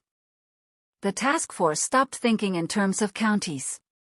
They started thinking in terms of storms. Meteorologists were brought in, not to predict the future, but to reconstruct the past. Archive radar data. National Weather Service reports. Insurance claim spikes. They overlaid those with Mercer's bank withdrawals and motel stays. When a supercell tore through Midland in Mai 1996, Mercer's debit card pinged at a gas station 20 miles south the next morning. When golf ball hail shattered skylights in Abilene in August 1997, his name appeared on a subcontractor invoice dated 2 days later. And Oktober 1998 San Angelo, the storm that mattered most. Wind gusts over 60 miles per hour. Thousands of insurance claims filed within a week. All them, Rachel Whitmores. The pattern felt less like coincidence and more like choreography. Investigators began interviewing former storm-chasing crew members who had worked the Texas circuit in the late 90s. Many were older now. Some reluctant to revisit that era. The work had been chaotic, cash-heavy, loosely supervised. Crews rotated in and out of towns quickly, sometimes sleeping in trucks, sometimes sharing cheap motel rooms. Dokumentation was minimal. Background checks were non-existent. One former foreman remembered Mercer asked quiet, kept to himself. Another recalled that he preferred solo canvassing instead of working in pairs. Said he closed better alone, the foreman told detectives. At the time, that had sounded like confidence. Now it sounded like strategy. A chilling detail surfaced from a man who shared a motel room with Mercer in Amarillo in 1999. He described waking up one night to find Mercer sitting upright on the edge of his bed, fully dressed, staring at nothing. When asked what he was doing, Mercer allegedly replied, "Just thinking." The co-worker laughed when recounting it, dismissing it as weird but harmless. Harmless was no longer a word anyone used casually. Despite mounting Circumstantialtriads, prosecutors remained bound by evidence. Rachel's case had DNA clean, irrefutable, scientifically devastating. The others hovered in probabilities. Partial matches. Geographic overlap. Behavioral similarities. Families wanted certainty. The law demanded proof. In Midland, a woman who survived a 1996 attempted assault agreed to undergo a fresh forensic interview. She had never forgotten the man who came to her door after a storm, claiming her gutters were loose. He had asked to step inside to check ceiling damage. When she refused, he forced the door partially open before she slammed it shut and called a neighbor. He left in a white truck. She studied Mercer's photograph for a long time before speaking. "It looks like him," she said finally. But 25 years changes a face. Memory bends under time. Faces blur. Voices distort. The law requires more than recognition. The task force requested cell tower data from the late 90s as a long shot. Most carriers had purged records years earlier. What little remained was fragmentary, insufficient to reconstruct precise movements. In 1998, digital footprints were faint, easily erased by time. And yet, in a storage unit auctioned off in 2003 after Mercer relocated to Colorado, a former landlord had kept abandoned items for several years before discarding them. When investigators tracked him down in 2024, he remembered finding stacks of old notepads inside Mercer's unit canvassing lists with handwritten addresses. He had thrown them away during a cleanup, never imagining their significance. Another door closed by ordinary housekeeping. Still, one unexpected crack appeared in Oklahoma.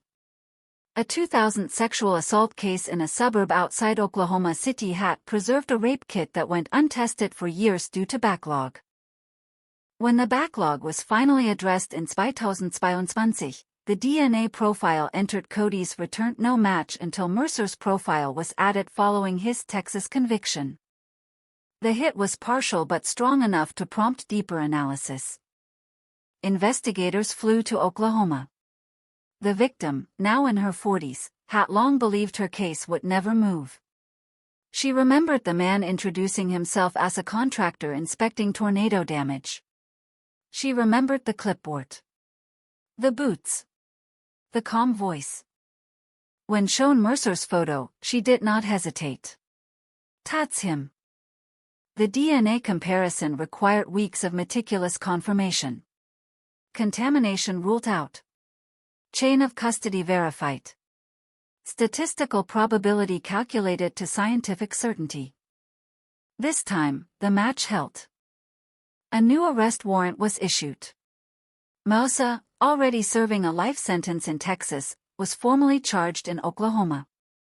The pattern that had once been theory now carried the weight of a second confirmed crime. The revelation detonated across media cycles once again. Not a lone act. Not an isolated storm. A predator moving along weather fronts, exploiting disaster as camouflage.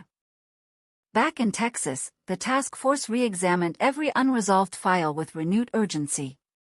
The Amarillo widow case, once statistically ambiguous, gained contextual gravity. The Midland and Abilene incidents sharpened in focus. Prosecutors reopened discussions about whether cumulative circumstantial evidence could support additional indictments.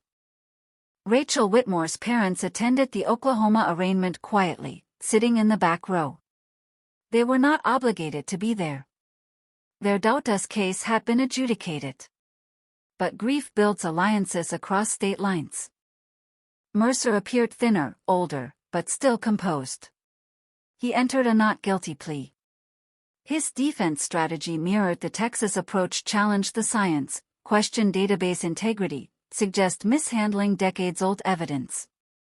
But time had shifted the landscape.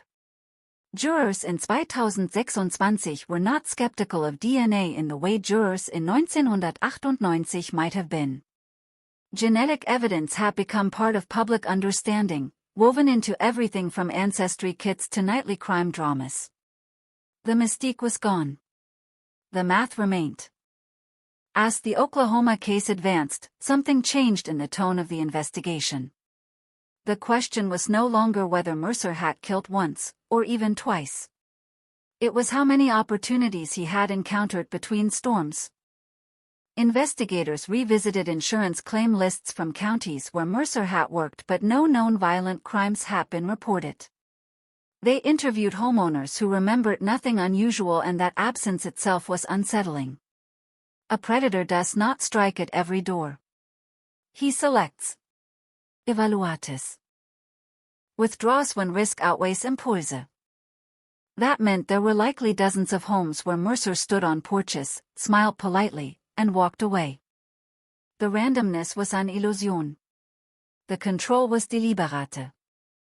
In San Angelo, Rachel's story took on new weight. She had not simply been unlucky. She had intersected with a man refining a method. The storm had provided access. Her trust had provided entry. Her resistance had preserved evidence. A cigarette butt flicked into gravel. Skin beneath fingernails. Tiny, defiant fragments that would outlive 2 decades of silence. The term cold case began to feel inadequate. These were not frozen mysteries thought by chance. They were dormant truths activated by persistence and technology. As Part 5 of this unfolding reckoning drew to a close, the landscape across West Texas felt altered. Not visibly, the plains still stretched white, sunsets still burnt orange against open sky, but psychologically. Every severe weather alert now carried an echo of 1998. Every convoy of repair trucks after hailstorms was viewed through a sharper lens. Daniel Mercer had once moved invisibly between towns, shielded by chaos. Now his name traveled faster than any storm system, attached to court documents, forensic journals, legislative debates. And somewhere, in evidence lockers not yet reopened, other fragments waited: FIBAs, swabs, forgotten envelopes holding their breath in sealed darkness. Because if one predator wrote the storms for years before being named, the unsettling question remained: who else learned to hide in plain sight, trusting that time would keep their secrets buried beneath broken shingles and rain-soaked gravel? The wind across Texas did not answer. It only moved forward, carrying with it the memory of doors once opened in trust and the relentless promise that science, however delayed, was still catching up. The Oklahoma indictment changed the temperature of everything. What had once been a single-solved cold case in Texas was now a multi-state prosecution threading through decades of storm seasons. The narrative hardened. The theory crystallized. Daniel Mercer was no longer a man who happened to kill during a roofing job. He was a man who used roofing jobs to hunt. In Oklahoma City, prosecutors laid out their case with deliberate precision. The 2000 assault had occurred 3 days after a tornado outbreak tore across central Oklahoma. The victim, 28 at the time, had been living alone in a duplex with visible roof damage. Mercer's employment records placed him with a subcontracting crew canvassing that exact zip code during the same week. A preserved rape kit, once buried in backlog, now carried the genetic bridge between states. The DNA match probability, 1 in 4.8 quadrillion. Numbers like that do not whisper. They obliterate doubt. Mercer's defense attempted a familiar strategy: question the chain of custody, highlight the time gap, suggest secondary transfer. But jurors listened to expert testimony describing epithelial cells, degradation curves, allele frequency statistics. They saw charts mapping storm tracks overlaid with Mercer's bunk withdrawals. They heard the victim's voice, steady but sharpened by 26 years of waiting. When the guilty verdict came down, it was swift. 2 convictions. 2 states. 2 storms. And suddenly the map of red dots across West Texas and Oklahoma no longer looked speculative. It looked unfinished. The task force expanded formally after the Oklahoma conviction. Federal resources entered the picture. Analysts from the Behavioral Analysis Unit reviewed Mercer's full travel radius between 1995 and 2002. They identified at least 11 major storm events across Texas, Oklahoma, and eastern New Mexico where Mercer's financial records placed him within operational range. 11. Investigators began treating each storm like a potential crime scene, even decades later. In eastern New Mexico, a 1997 unsolved homicide in Clovis resurfaced. A 41-year-old divorced mother found dead in her living room after reporting roof damage to her insurance company. The original autopsy cited blunt force trauma. No signs of forced entry. A contractor's business card had been found on her kitchen counter, but the company listed had dissolved months later. The owner was deceased. Records incomplete. Maca's name did not appear directly in surviving paperwork. But payroll deposits from that week traced to a regional contractor operating under a slightly different business name, one known to rebrand frequently after storms. The Clovis evidence inventory listed fingernail scrapings and a bloodstained cushion cover. Miraculously, both had been preserved in a state facility with strict retention policy. The samples were sent for reanalysis. Weeks passed. Silence thickened. Then the lab reported partial male DNA from beneath the victim's fingernails, degraded but viable. Analysts compared it to Mercer's profile. The result: moderate statistical association. Not conclusive. Not dismissible. A forensic statistician explained it carefully during a closed briefing. The partial profile was consistent with Mercer at multiple loci, but insufficient for courtroom certainty without additional corroboration. Again, the law hovered between suspicion and proof. Families watched this process unfold in fragments through media leaks and public records requests. Hope became conditional. Every lab result felt like a coin flip weighted by time. Meanwhile, investigators uncovered another disturbing detail. In 2001, Mercer had applied for a position with a national disaster response contractor, a company that deployed crews across multiple states after hurricanes. He was not hired, according to HR records. The reason listed: incomplete background documentation. The file did not specify further. If he had been hired, his operational radius would have expanded exponentially. The thought lingered in quiet rooms. Inside prison, Maca's demeanor shifted subtly after the Oklahoma conviction. Correctional officers noted increased isolation. Fewer phone calls. Longer hours in the library reviewing case law. His legal options narrowed with each upheld appeal. The genetic evidence, once novel, had become routine in courtrooms nationwide. Yet he still refused to confess. That refusal mattered. Not for sentencing, his fate was effectively sealed, but for narrative closure. Without confession, investigators were left reconstructing motive through inference. Control. Opportunity. Eskalation. A forensic psychiatrist evaluating Mercer for sentencing in Oklahoma described traits consistent with organized predatory behavior, compartmentalization, superficial charm, emotional detachment. No overt psychosis. No cognitive impairment. Just calculated risk assessment amplified by environmental opportunity. Storms created vulnerability. Vulnerability created access. Access created choice. The task force returned to Texas with renewed urgency. In Amarillo, the Vidos 1999 case was revisited with a different lens. Investigators located a retired patrol officer who had responded to the scene. He recalled something minor at the time, tire impressions in soft mud near the curb. They had photographed them but lacked comparative databases in 1999. The photos were retrieved from archive. Modern software enhanced the images. The tread pattern suggested a mid-size pickup truck common among contractors of that era. Not unique but consistent. Consistent had become the most haunting word in the investigation. In Midland, the 1996 attempted assault victim agreed to a polygraph-supported sworn statement detailing her encounter. Though polygraphs are inadmissible in most courts, the consistency of her recollection across decades strengthened prosecutorial confidence. Still, without physical evidence, the case remained legally fragile. Rachel Whitmore's case continued to anchor everything. Her preserved evidence had been pristine enough to withstand scrutiny.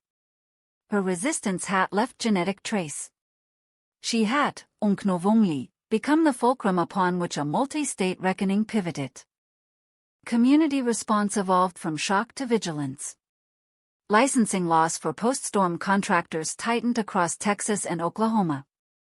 Mandatory background checks. Digital registration databases accessible to homeowners. Storm response hotlines advising residents never to allow unscheduled contractors in sight without verification. Policy shifts born from a porch light left swinging in 1998. Yet policy cannot rewrite the past. In Clovis, the Moderate DNA Association prompted prosecutors to convene a grand jury. They presented the partial genetic match, the storm overlap, Mercer's employment radius. The grand jury declined to indict, citing insufficient certainty. The case remained open, its status upgraded from dormant to active. Active does not mean resolved. It means waiting with intention. As years accumulated since Mercer's first conviction, the psychological weight on investigators deepened. They were no longer chasing a suspect. They were chasing the edges of his history, trying to define its boundaries before time erased them completely. One analyst summarized the dilemma during a strategy meeting: we may never know the full count. That sentence hung heavier than any lab report. Because serial predation thrives in the margins, in underreported incidents, in evidence discarded before its value is understood, in memories that fade before they are formally recorded. Rachel Whitmore's name remained the headline the Colt case cracked, the DNA breakthrough, the stunning arrest. But beneath that headline stretched a quieter, more unsettling possibility, that her case was not the beginning of Mercer's violence, only the first one science could prove. On certain evenings in San Angelo, when thunderheads gather low and the air tastes metallic before hail, older residents still glance at the door before answering a knock. It is reflex now, stitched into community memory. And in evidence rooms across 3 states, sealed envelopes continue to wait under fluorescent hum, labeled with dates from a different century. Each contains potential a fragment, a cell, a fiber suspended between obscurity and revelation. The storms have never stopped coming. The difference now is that someone is watching the radar with more than weather in Mindestens. By the 7th year after Macca's first conviction, the investigation had transformed into something larger than a man. It had become an excavation of an era of forensic autopsy of the late 1990s, when analog systems collided with emerging technology, and predators learned how to move in the blind spots between them. The task force headquarters occupied a windowless floor in a regional justice building, walls lined with enlarged storm maps from 1995 through 2002. Colored pins marked confirmed locations. Yellow pins marked probable presence. Red pins marked unsolved violent crimes within a 72-hour window of documented storm damage. The red pins still outnumbered the convictions. In early spring, a breakthrough came not from DNA, but from paperwork. An insurance adjuster, now retired in his 70s, contacted investigators after recognizing Mercer's face in a documentary segment about the Oklahoma conviction. He had worked catastrophic storm claims across Texas in the late 90s. He remembered a subcontractor named Den, who frequently appeared at high-density claim neighborhoods before official assessments were even processed. He was always early, the adjuster said. Almost like he knew where we were going before we did. That comment triggered a new line of inquiry. Investigators subpoenaed archived insurance routing sheets documents detailing neighborhoods scheduled for high-volume claim inspections. Though most digital records from that period were lost, several regional offices had preserved microfilm backups. Analysts began cross-referencing those routing sheets with Mercer's documented bank transactions and motel stays. A disturbing pattern emerged. In at least 4 storm events, Mercer's financial activity aligned not just with the general area of damage, but with specific subdivisions flagged for concentrated insurance assessments. That meant he may have accessed insider information either through casual conversations with adjusters or by informally monitoring staging locations. It suggested pre-selection. Predators adapt. They refine. They reduce randomness. Meanwhile, a forensic genealogist revisited Mercer's extended family tree, not to identify him that work was done but to determine whether any distant relatives had criminal histories involving similar tactics. None did. There was no inherited pattern, no familial cluster of violent behavior. Mercer appeared statistically isolated. Isolation does not equal anomaly. It means he hit well. In Amarillo, the widow's family authorized exhumation after prosecutors secured funding for advanced forensic reanalysis. The decision was agonizing. 2 decades of rest disrupted in pursuit of certainty. Soil had altered some remains, but enough biological material survived for mitochondrial DNA comparison. The results returned weeks later. Exclusion. The mitochondrial profile did not match Mercer's maternal line. Relief and devastation arrived together. The widow's killer, it appeared, was someone else entirely. The red pin on the map remained red but no longer pointed toward Mercer. The task force adjusted again. Narrowed. Refocused. In Midland, investigators uncovered a forgotten surveillance tape from a gas station near a storm-damaged subdivision in 1997. The footage quality was poor, grainy VHS degraded by time, but digital enhancement revealed a white pickup with a distinctive aftermarket bumper. DMV records showed Mercer owned a similar vehicle during that year. Similar. Not unique. The tape placed a truck like his within 3 miles of an attempted assault that same evening. Circumstantial threads tightened. Still, the legal threshold loomed. The Oklahoma conviction had strengthened prosecutors' willingness to pursue pattern-based arguments, but courts remained cautious. Serial implication without direct forensic linkage risked reversal on appeal. Rachel Whitmore's case continued to serve as the evidentiary anchor. Her preserved cigarette butt and fingernail scrapings remained the gold standard, the uncontested proof. Her resistance had left data. That data had left a crack in time. As investigators dissected Mercer's post-2002 life in Colorado, they searched for behavioral shifts. After relocating, he transitioned from transient storm work to a steady warehouse position. No recorded violent crimes in the region during his tenure matched his prior method. No unsolved contractor-related assaults surfaced within his documented radius. It was as if the storms had been his trigger environmental catalysts activating something dormant. A behavioral analyst offered a hypothesis during a closed seminar: some offenders are situational. Remove the situation, and the behavior attenuates. It doesn't mean the impulse disappears. It means the opportunity narrows. In Colorado suburbs, there were fewer catastrophic hail clusters. Fewer transient canvassing opportunities. More digital records. More surveillance. Environment shapes risk tolerance. Back in Texas, a former co-worker provided another fragment. During a 1998 crew barbecue, Mercer had reportedly bragged about knowing which houses were easy. When pressed to explain, he allegedly said, "You can tell who's alone just by how they answer the door."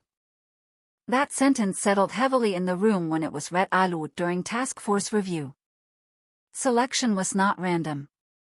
It was observational. Investigators revisited Rachel's case file once more, searching for overlooked nuance. They discovered a detail previously considered trivial: her answering machine contained a partial message recorded 2 days before her death. A male voice saying, "Mom, I'm following up on your roof estimate." The tape quality had been too poor in 1998 to enhance meaningfully. Modern audio forensics cleaned the recording. The voice was compared to archived prison phone calls from Mercer.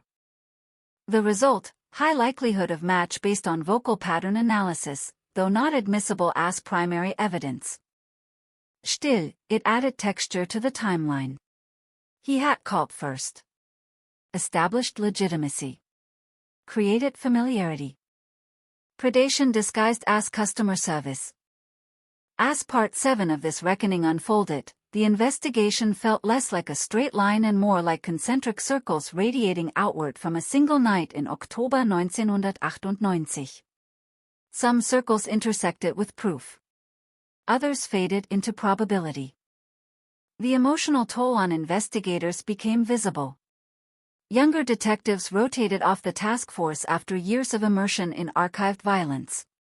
Veteran officers spoke of dreaming about storm sirens.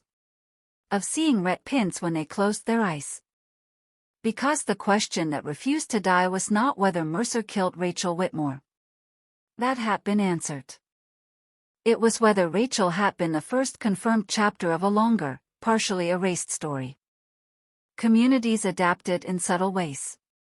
Homeowners formed neighborhood verification groups after severe weather. Local news stations aired contractor credential reminders alongside storm warnings. Children who had once been shielded from the details now studied forensic science in college, inspired by the case that had defined their hometown. Rachel's name had become more than a victim's name. It had become a pivot point between eras, between analog vulnerability and digital accountability. And yet, even with expanded resources and evolving technology, some red pins remained unmoved. Cases where evidence had been lost to flood. Cases where victims had no preserved biological trace. Cases where memory was the only surviving witness. Time is not neutral. It erodes as much as it reveals. On the plains of West Texas, storms still gather with little warning. Dark shelves of cloud. Static in the air. The kind of weather that once provided Mercer both livelihood and camouflage. Now, when the first hailstones strike rooftops and contractors mobilize across counties, there is an undercurrent of scrutiny woven into the response. Identification checked. Background verified. Doors opened cautiously. The past cannot be undone. But it can recalibrate the present. In a prison cell hundreds of miles away, Daniel Mercer exists in a routine stripped of storms. Concrete walls. Regulated lights. Measured hours. His name attached permanently to 2 convictions, possibly more in public suspicion. But suspicion is not closure.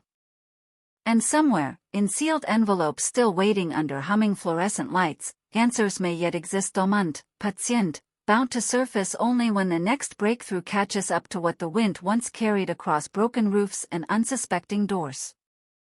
By the 8th year of the reckoning, the investigation had entered its most unsettling phase, the narrowing. Not the widening sweep across counties.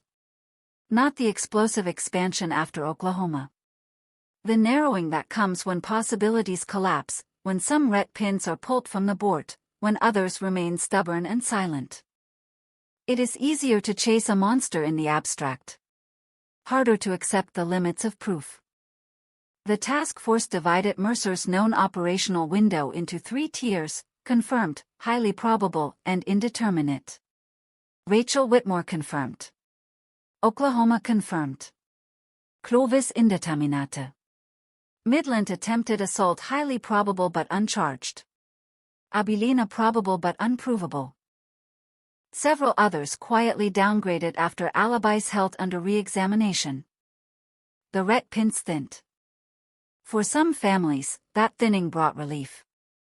For others, it felt like abandonment. In Abilene, the 1997 assault survivor agreed to participate in a forensic hypnosis session, hoping to recover additional sensory detail that might sharpen identification. The session yielded fragments: the smell of cigarette smoke, the scrape of a boot on tile, a faint scar near the man's jawline. Prison intake photographs of Mercer were reviewed. No visible scar. Memory can fabricate what fear once filled in. Investigators pulled Mercer's medical records from the late 90s. No documented facial injuries. No stitches that would have left a mark. The Abilene case remained probable, but drifted further from prosecutable certainty. Meanwhile, a technological leap offered new hope. A private lab introduced enhanced touch DNA sequencing capable of extracting usable profiles from ultra-low template samples once considered too degraded. The task force compiled a list of every preserved item from overlapping storm event cases that had previously yielded insufficient DNA. Dozens of swabs were resubmitted. The lab results trickled in over months. Some returned clean exclusions: male DNA present, but not Mercer. Those cases were reclassified. Other perpetrators still unnamed. One result stopped the room cold. A 1995 burglary turned homicide in Odessa 2 years before Rachel had preserved a blood-stained curtain panel. At the time, investigators believed the blood belonged solely to the victim. Modern reanalysis detected a secondary, trace male contributor mixed within. The profile was partial. When compared against Mercer, it showed no meaningful overlap. Exclusion again. Each exclusion reshaped the psychological architecture of the case. It suggested something both reassuring and terrifying. Mercer might not have been as prolific as feared, but there were other predators moving through the same storms. The era itself had been porous. In internal briefings, analysts began discussing the concept of convergent camouflage. Storm seasons attract transient labor. Transience attracts anonymity. Anonymity attracts those who seek to operate unseen. Mercer may have been one of several exploiting the same environmental vulnerability. Rachel Whitmore's case was no longer just about him. It was about structural blind spots. Insurance companies quietly updated their contractor vetting protocols nationwide. State legislatures cited the multi-state prosecutions while passing stricter disaster response registration laws. The ripple extended beyond the Southwest. Yet policy reform did not soothe the families still waiting for certainty. In Midland, investigators revisited the 1996 attempted assault with new forensic light sources, re-examining door frames preserved in storage. Microscopic paint transfer suggested forced contact consistent with the victim's account of a door partially pushed inward. No biological trace survived. In Clovis, prosecutors made a final determination. Without a full genetic match or eyewitness certainty, the case would remain open but inactive pending future technological advancement. Pending advancement, the new language of cold cases. As for Mercer, his appeals had largely exhausted. His life sentence in Texas and consecutive sentence in Oklahoma ensured he would never see release. In rare prison interviews conducted for documentary purposes, he maintained his composure, his denials unwavering. What they did, he said during one recorded segment, was build a story and fit me inside ET.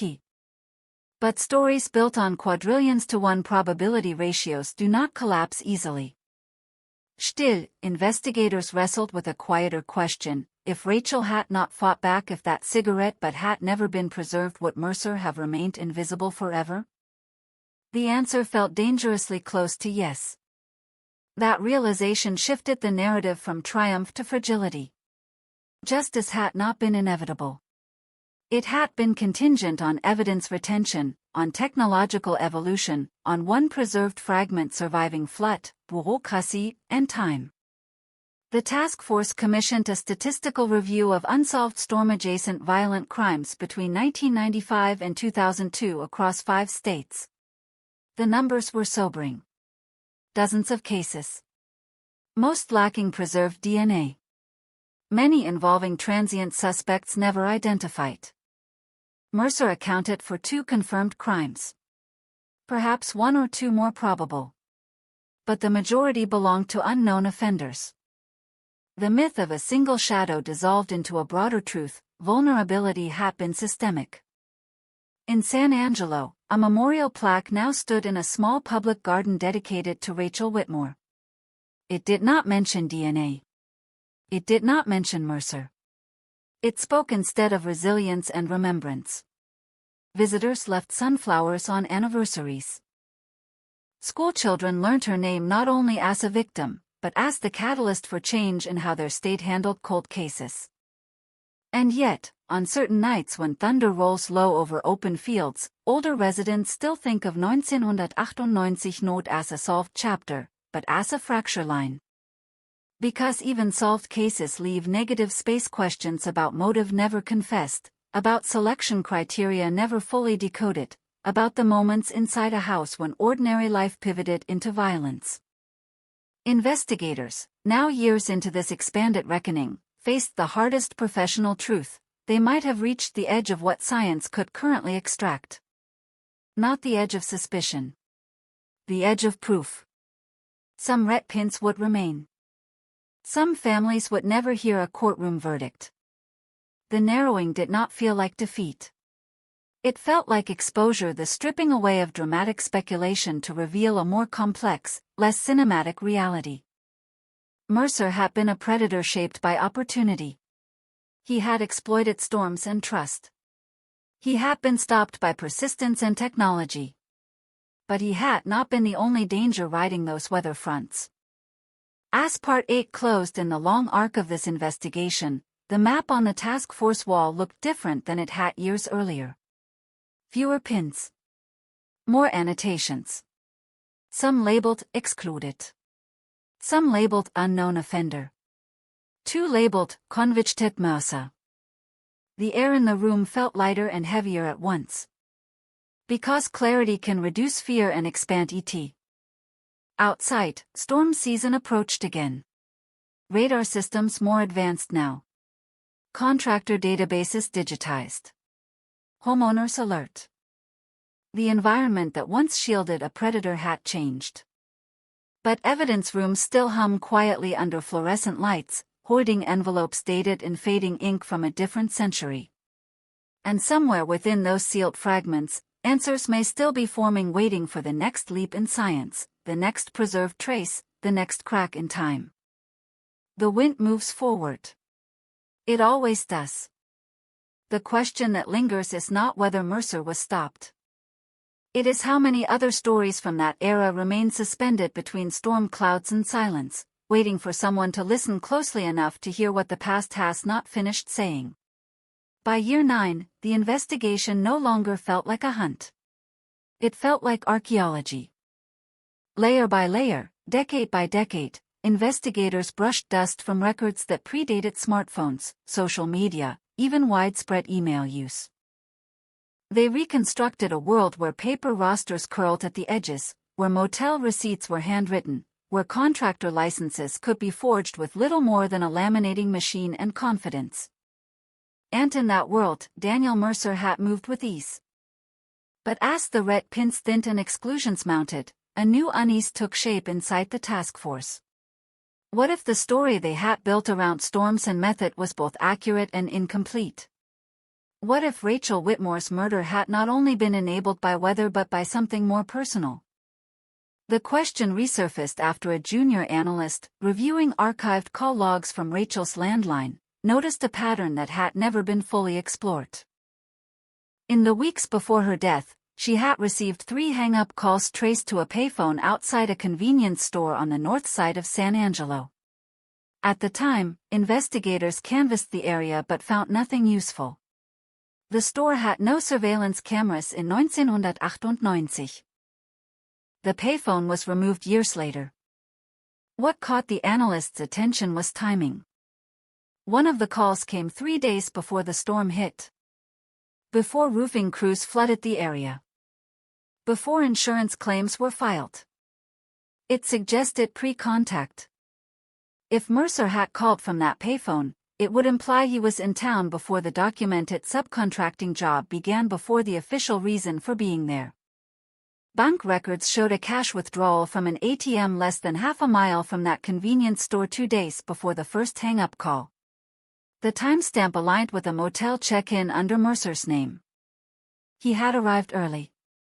That detail shifted the emotional gravity of the case. Rachel may not have been selected randomly after a storm. She may have been identified beforehand. Investigators re-examined Rachel's daily routine. School dismissal times. Grocery store habits. Church attendance. She lived predictably, as most people in small towns. Donnerstag predictability is comforting in community life. It is useful in predation. A former neighbor recalled noticing a white pickup parked intermittently on the street during the week before the murder. At the time, she assumed it belonged to construction workers assessing roof damage nearby. She did not report ET. Memory sharpens under hindsight. But hindsight cannot rewrite a report that was never filed. The payphone angle let nowhere definitive, no preserved prints, no subscriber data. Still, it introduced the possibility that Mercer's approach in Rachel's case involved surveillance beyond a single opportunistic knock. The task force debated internally, did this indicate escalation? Premeditation beyond storm exploitation? Or was it confirmation bias layering narrative onto coincidence? Evidence demands restraint. Meanwhile, in Oklahoma, sentencing transcripts from Mercer's trial revealed something subtle but telling.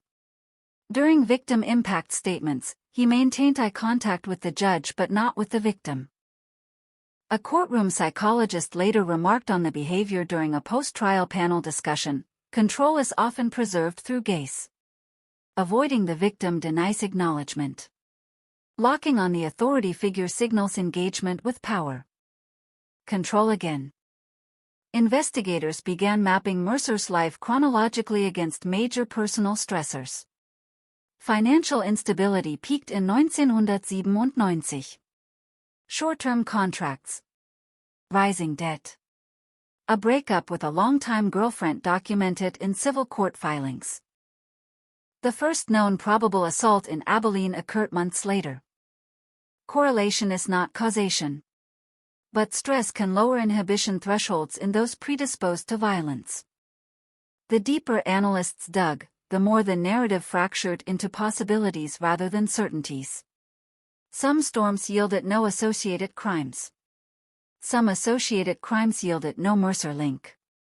Some Mercer-linked locations yielded no reported crimes. The absence of data became its own haunting presence. In eastern New Mexico, a detective reopened a 1998 missing persons file involving a traveling nurse last seen after hiring a contractor to inspect roof damage in Roswell.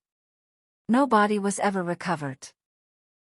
Mercer's financial records placed him within 120 miles that week, close, but not close enough for evidentiary weight. The case remained open. Back in San Angelo, Rachel's classroom had long since been reassigned, renovated, repainted. Yet former students, now adults, spoke publicly about how her death altered their sense of safety. Several pursued careers in law enforcement and forensic science. One became a prosecutor specializing in cold cases. "We grew up with that fear," she said in an interview. "But we also grew up with the lesson that time doesn't always win. That lesson was fragile. Because time had nearly won. If genealogical databases had not expanded. If the cigarette butt had degraded. If funding for advanced extraction had been denied. If one technician in 1998 had deemed the sample too insignificant to store. Justice balanced on contingency." Inside prison, Mercer aged into his late 50s. His disciplinary record remained minimal. He avoided notoriety, declined most interview requests after the second conviction. Silence became his final assertion of control. Without confession, motive calcified into speculation. Sexual violence? Power? Thrill? Analysts circled behavioral theories without landing on certainty. In Year 9, the task force produced an internal report summarizing findings across all reviewed cases. The conclusion was measured: 2 confirmed violent offenses linked by DNA across state lines, 2 to 3 additional incidents highly consistent with offender pattern but lacking prosecutable evidence, multiple storm-adjacent crimes excluded via forensic comparison.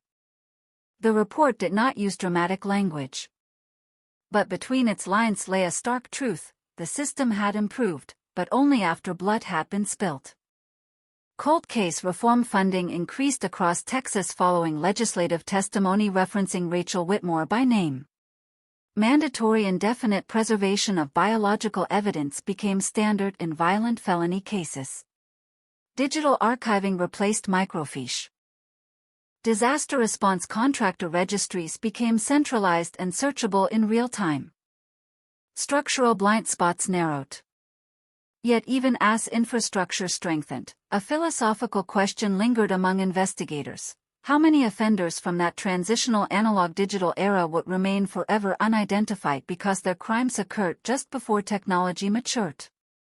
Mercer represented a bridge case, 1 foot in obscurity, one in the age of genetic transparency.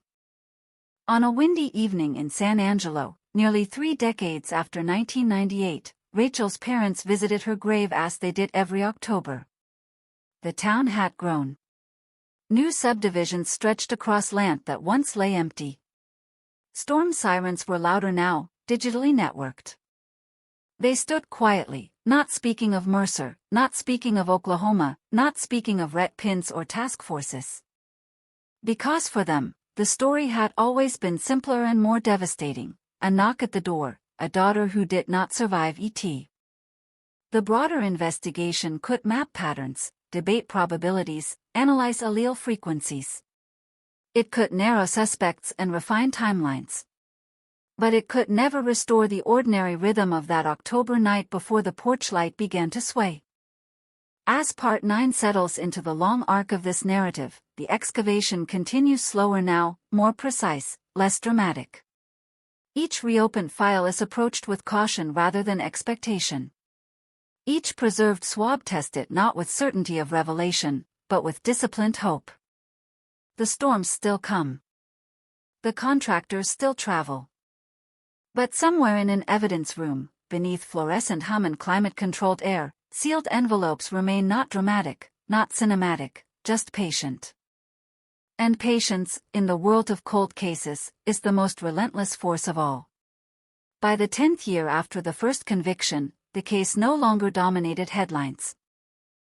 It lived in footnotes, in policy briefings, in training manuals for new detectives learning how not to let evidence disappear into time. But for those who had lived inside it, investigators, prosecutors, families, it never faded into background noise. It lingered like distant thunder that never fully clears the horizon. The task force had shrunk by then.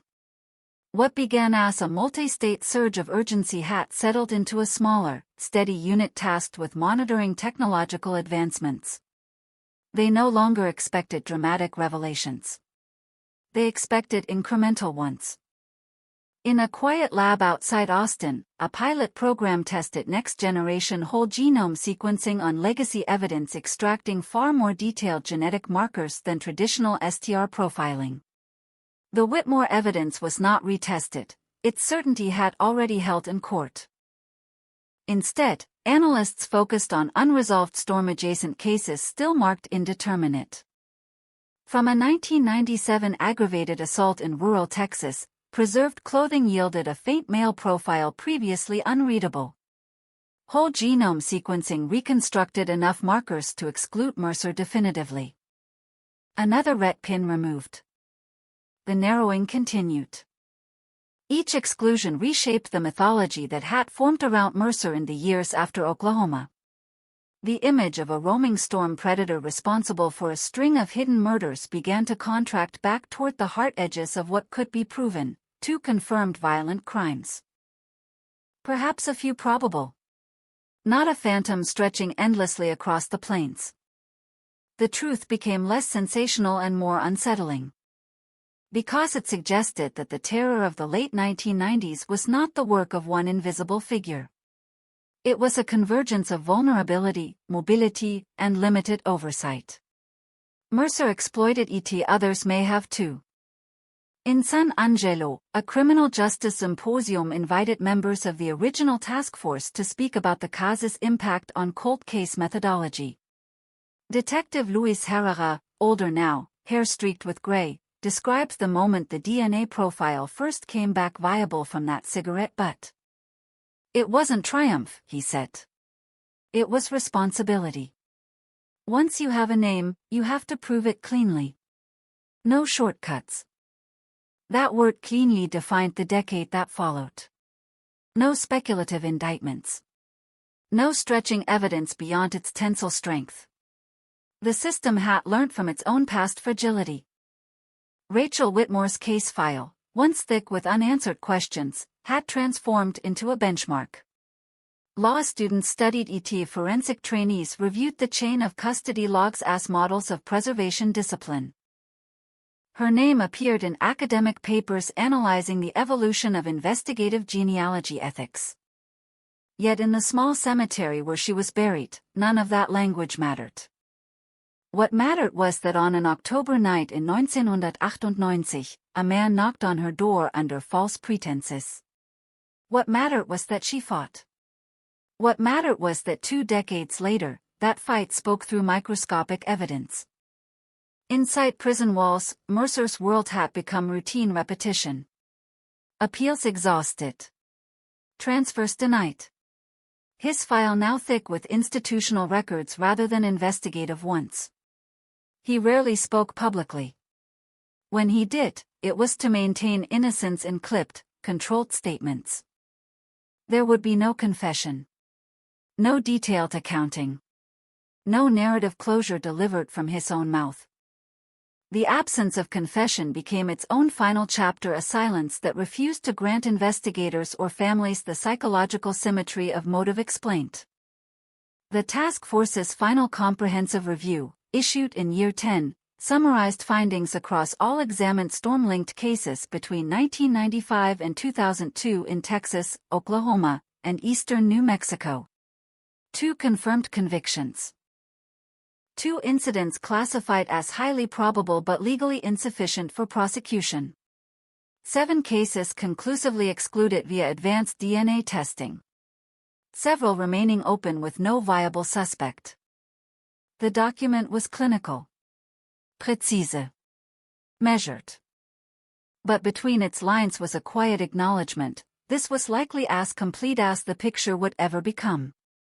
Cold cases do not always end in sweeping revelations. Sometimes they end in defiant borders, a perimeter drawn around what can be known.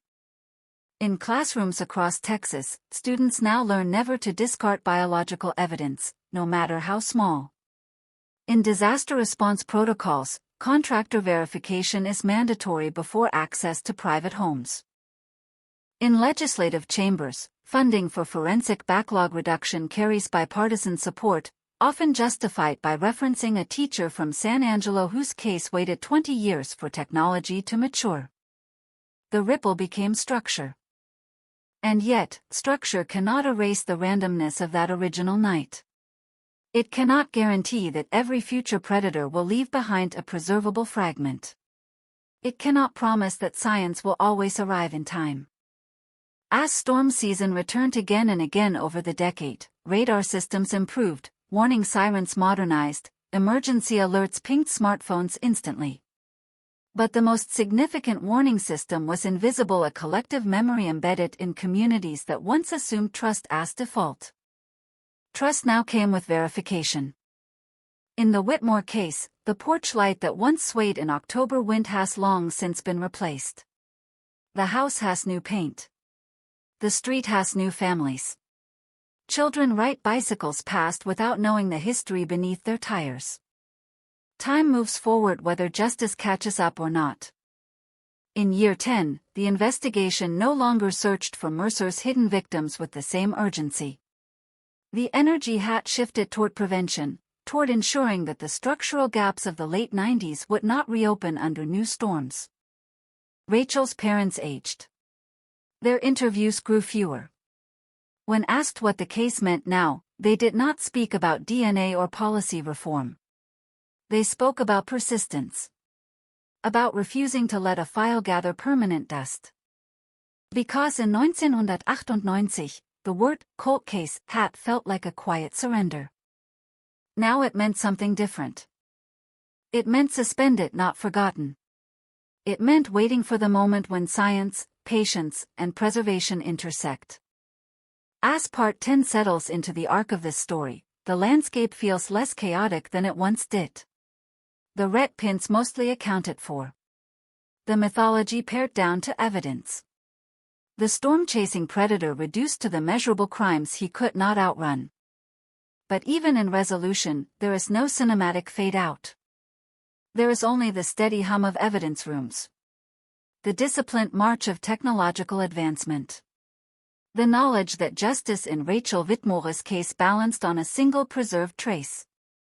And the understanding that somewhere, in other towns shaped by other storms, similar traces may still be waiting silent, sealed, and patient for the next moment when time finally yields.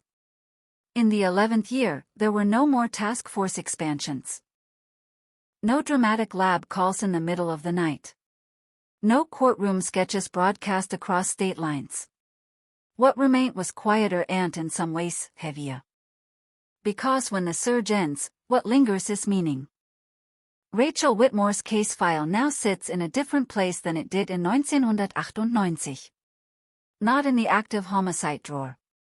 Not in the cold case backlog.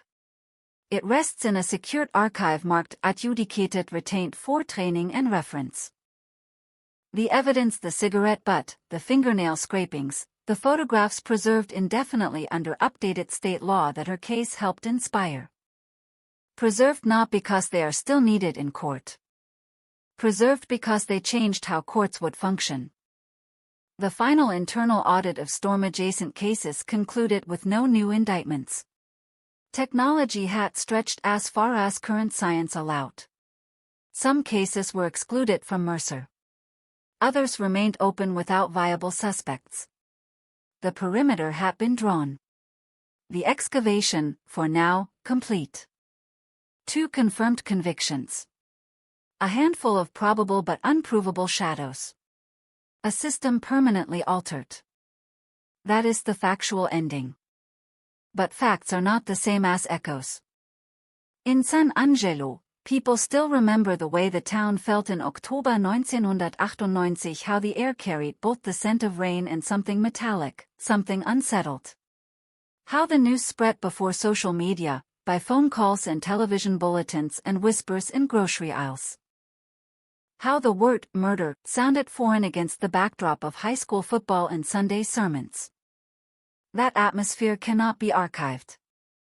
It lives in muscle memory. The porch light outside the Whitmore house no longer swings loosely. The hinges were replaced years ago. But older neighbors still glance at it during storms, as if expecting it to move again. Rachel's name is spoken less in headlines now and more in classrooms. Her former students, some nearing middle age, tell their own children about the teacher who made reading feel like an adventure. They rarely lead with the violence. They lead with the life. And that shift from crime to memory marks the final evolution of a cold case cracked. Daniel Mercer remains incarcerated, his days structured by institutional clocks rather than weather fronts. The storms that once offered him mobility now pass overhead unnoticed, filtered through reinforced glass and concrete. He has become smaller than the narrative that once surrounded him. There will likely be no deathbed confession. No late-breaking forensic miracle tying him definitively to every suspicion that once hovered. The legal record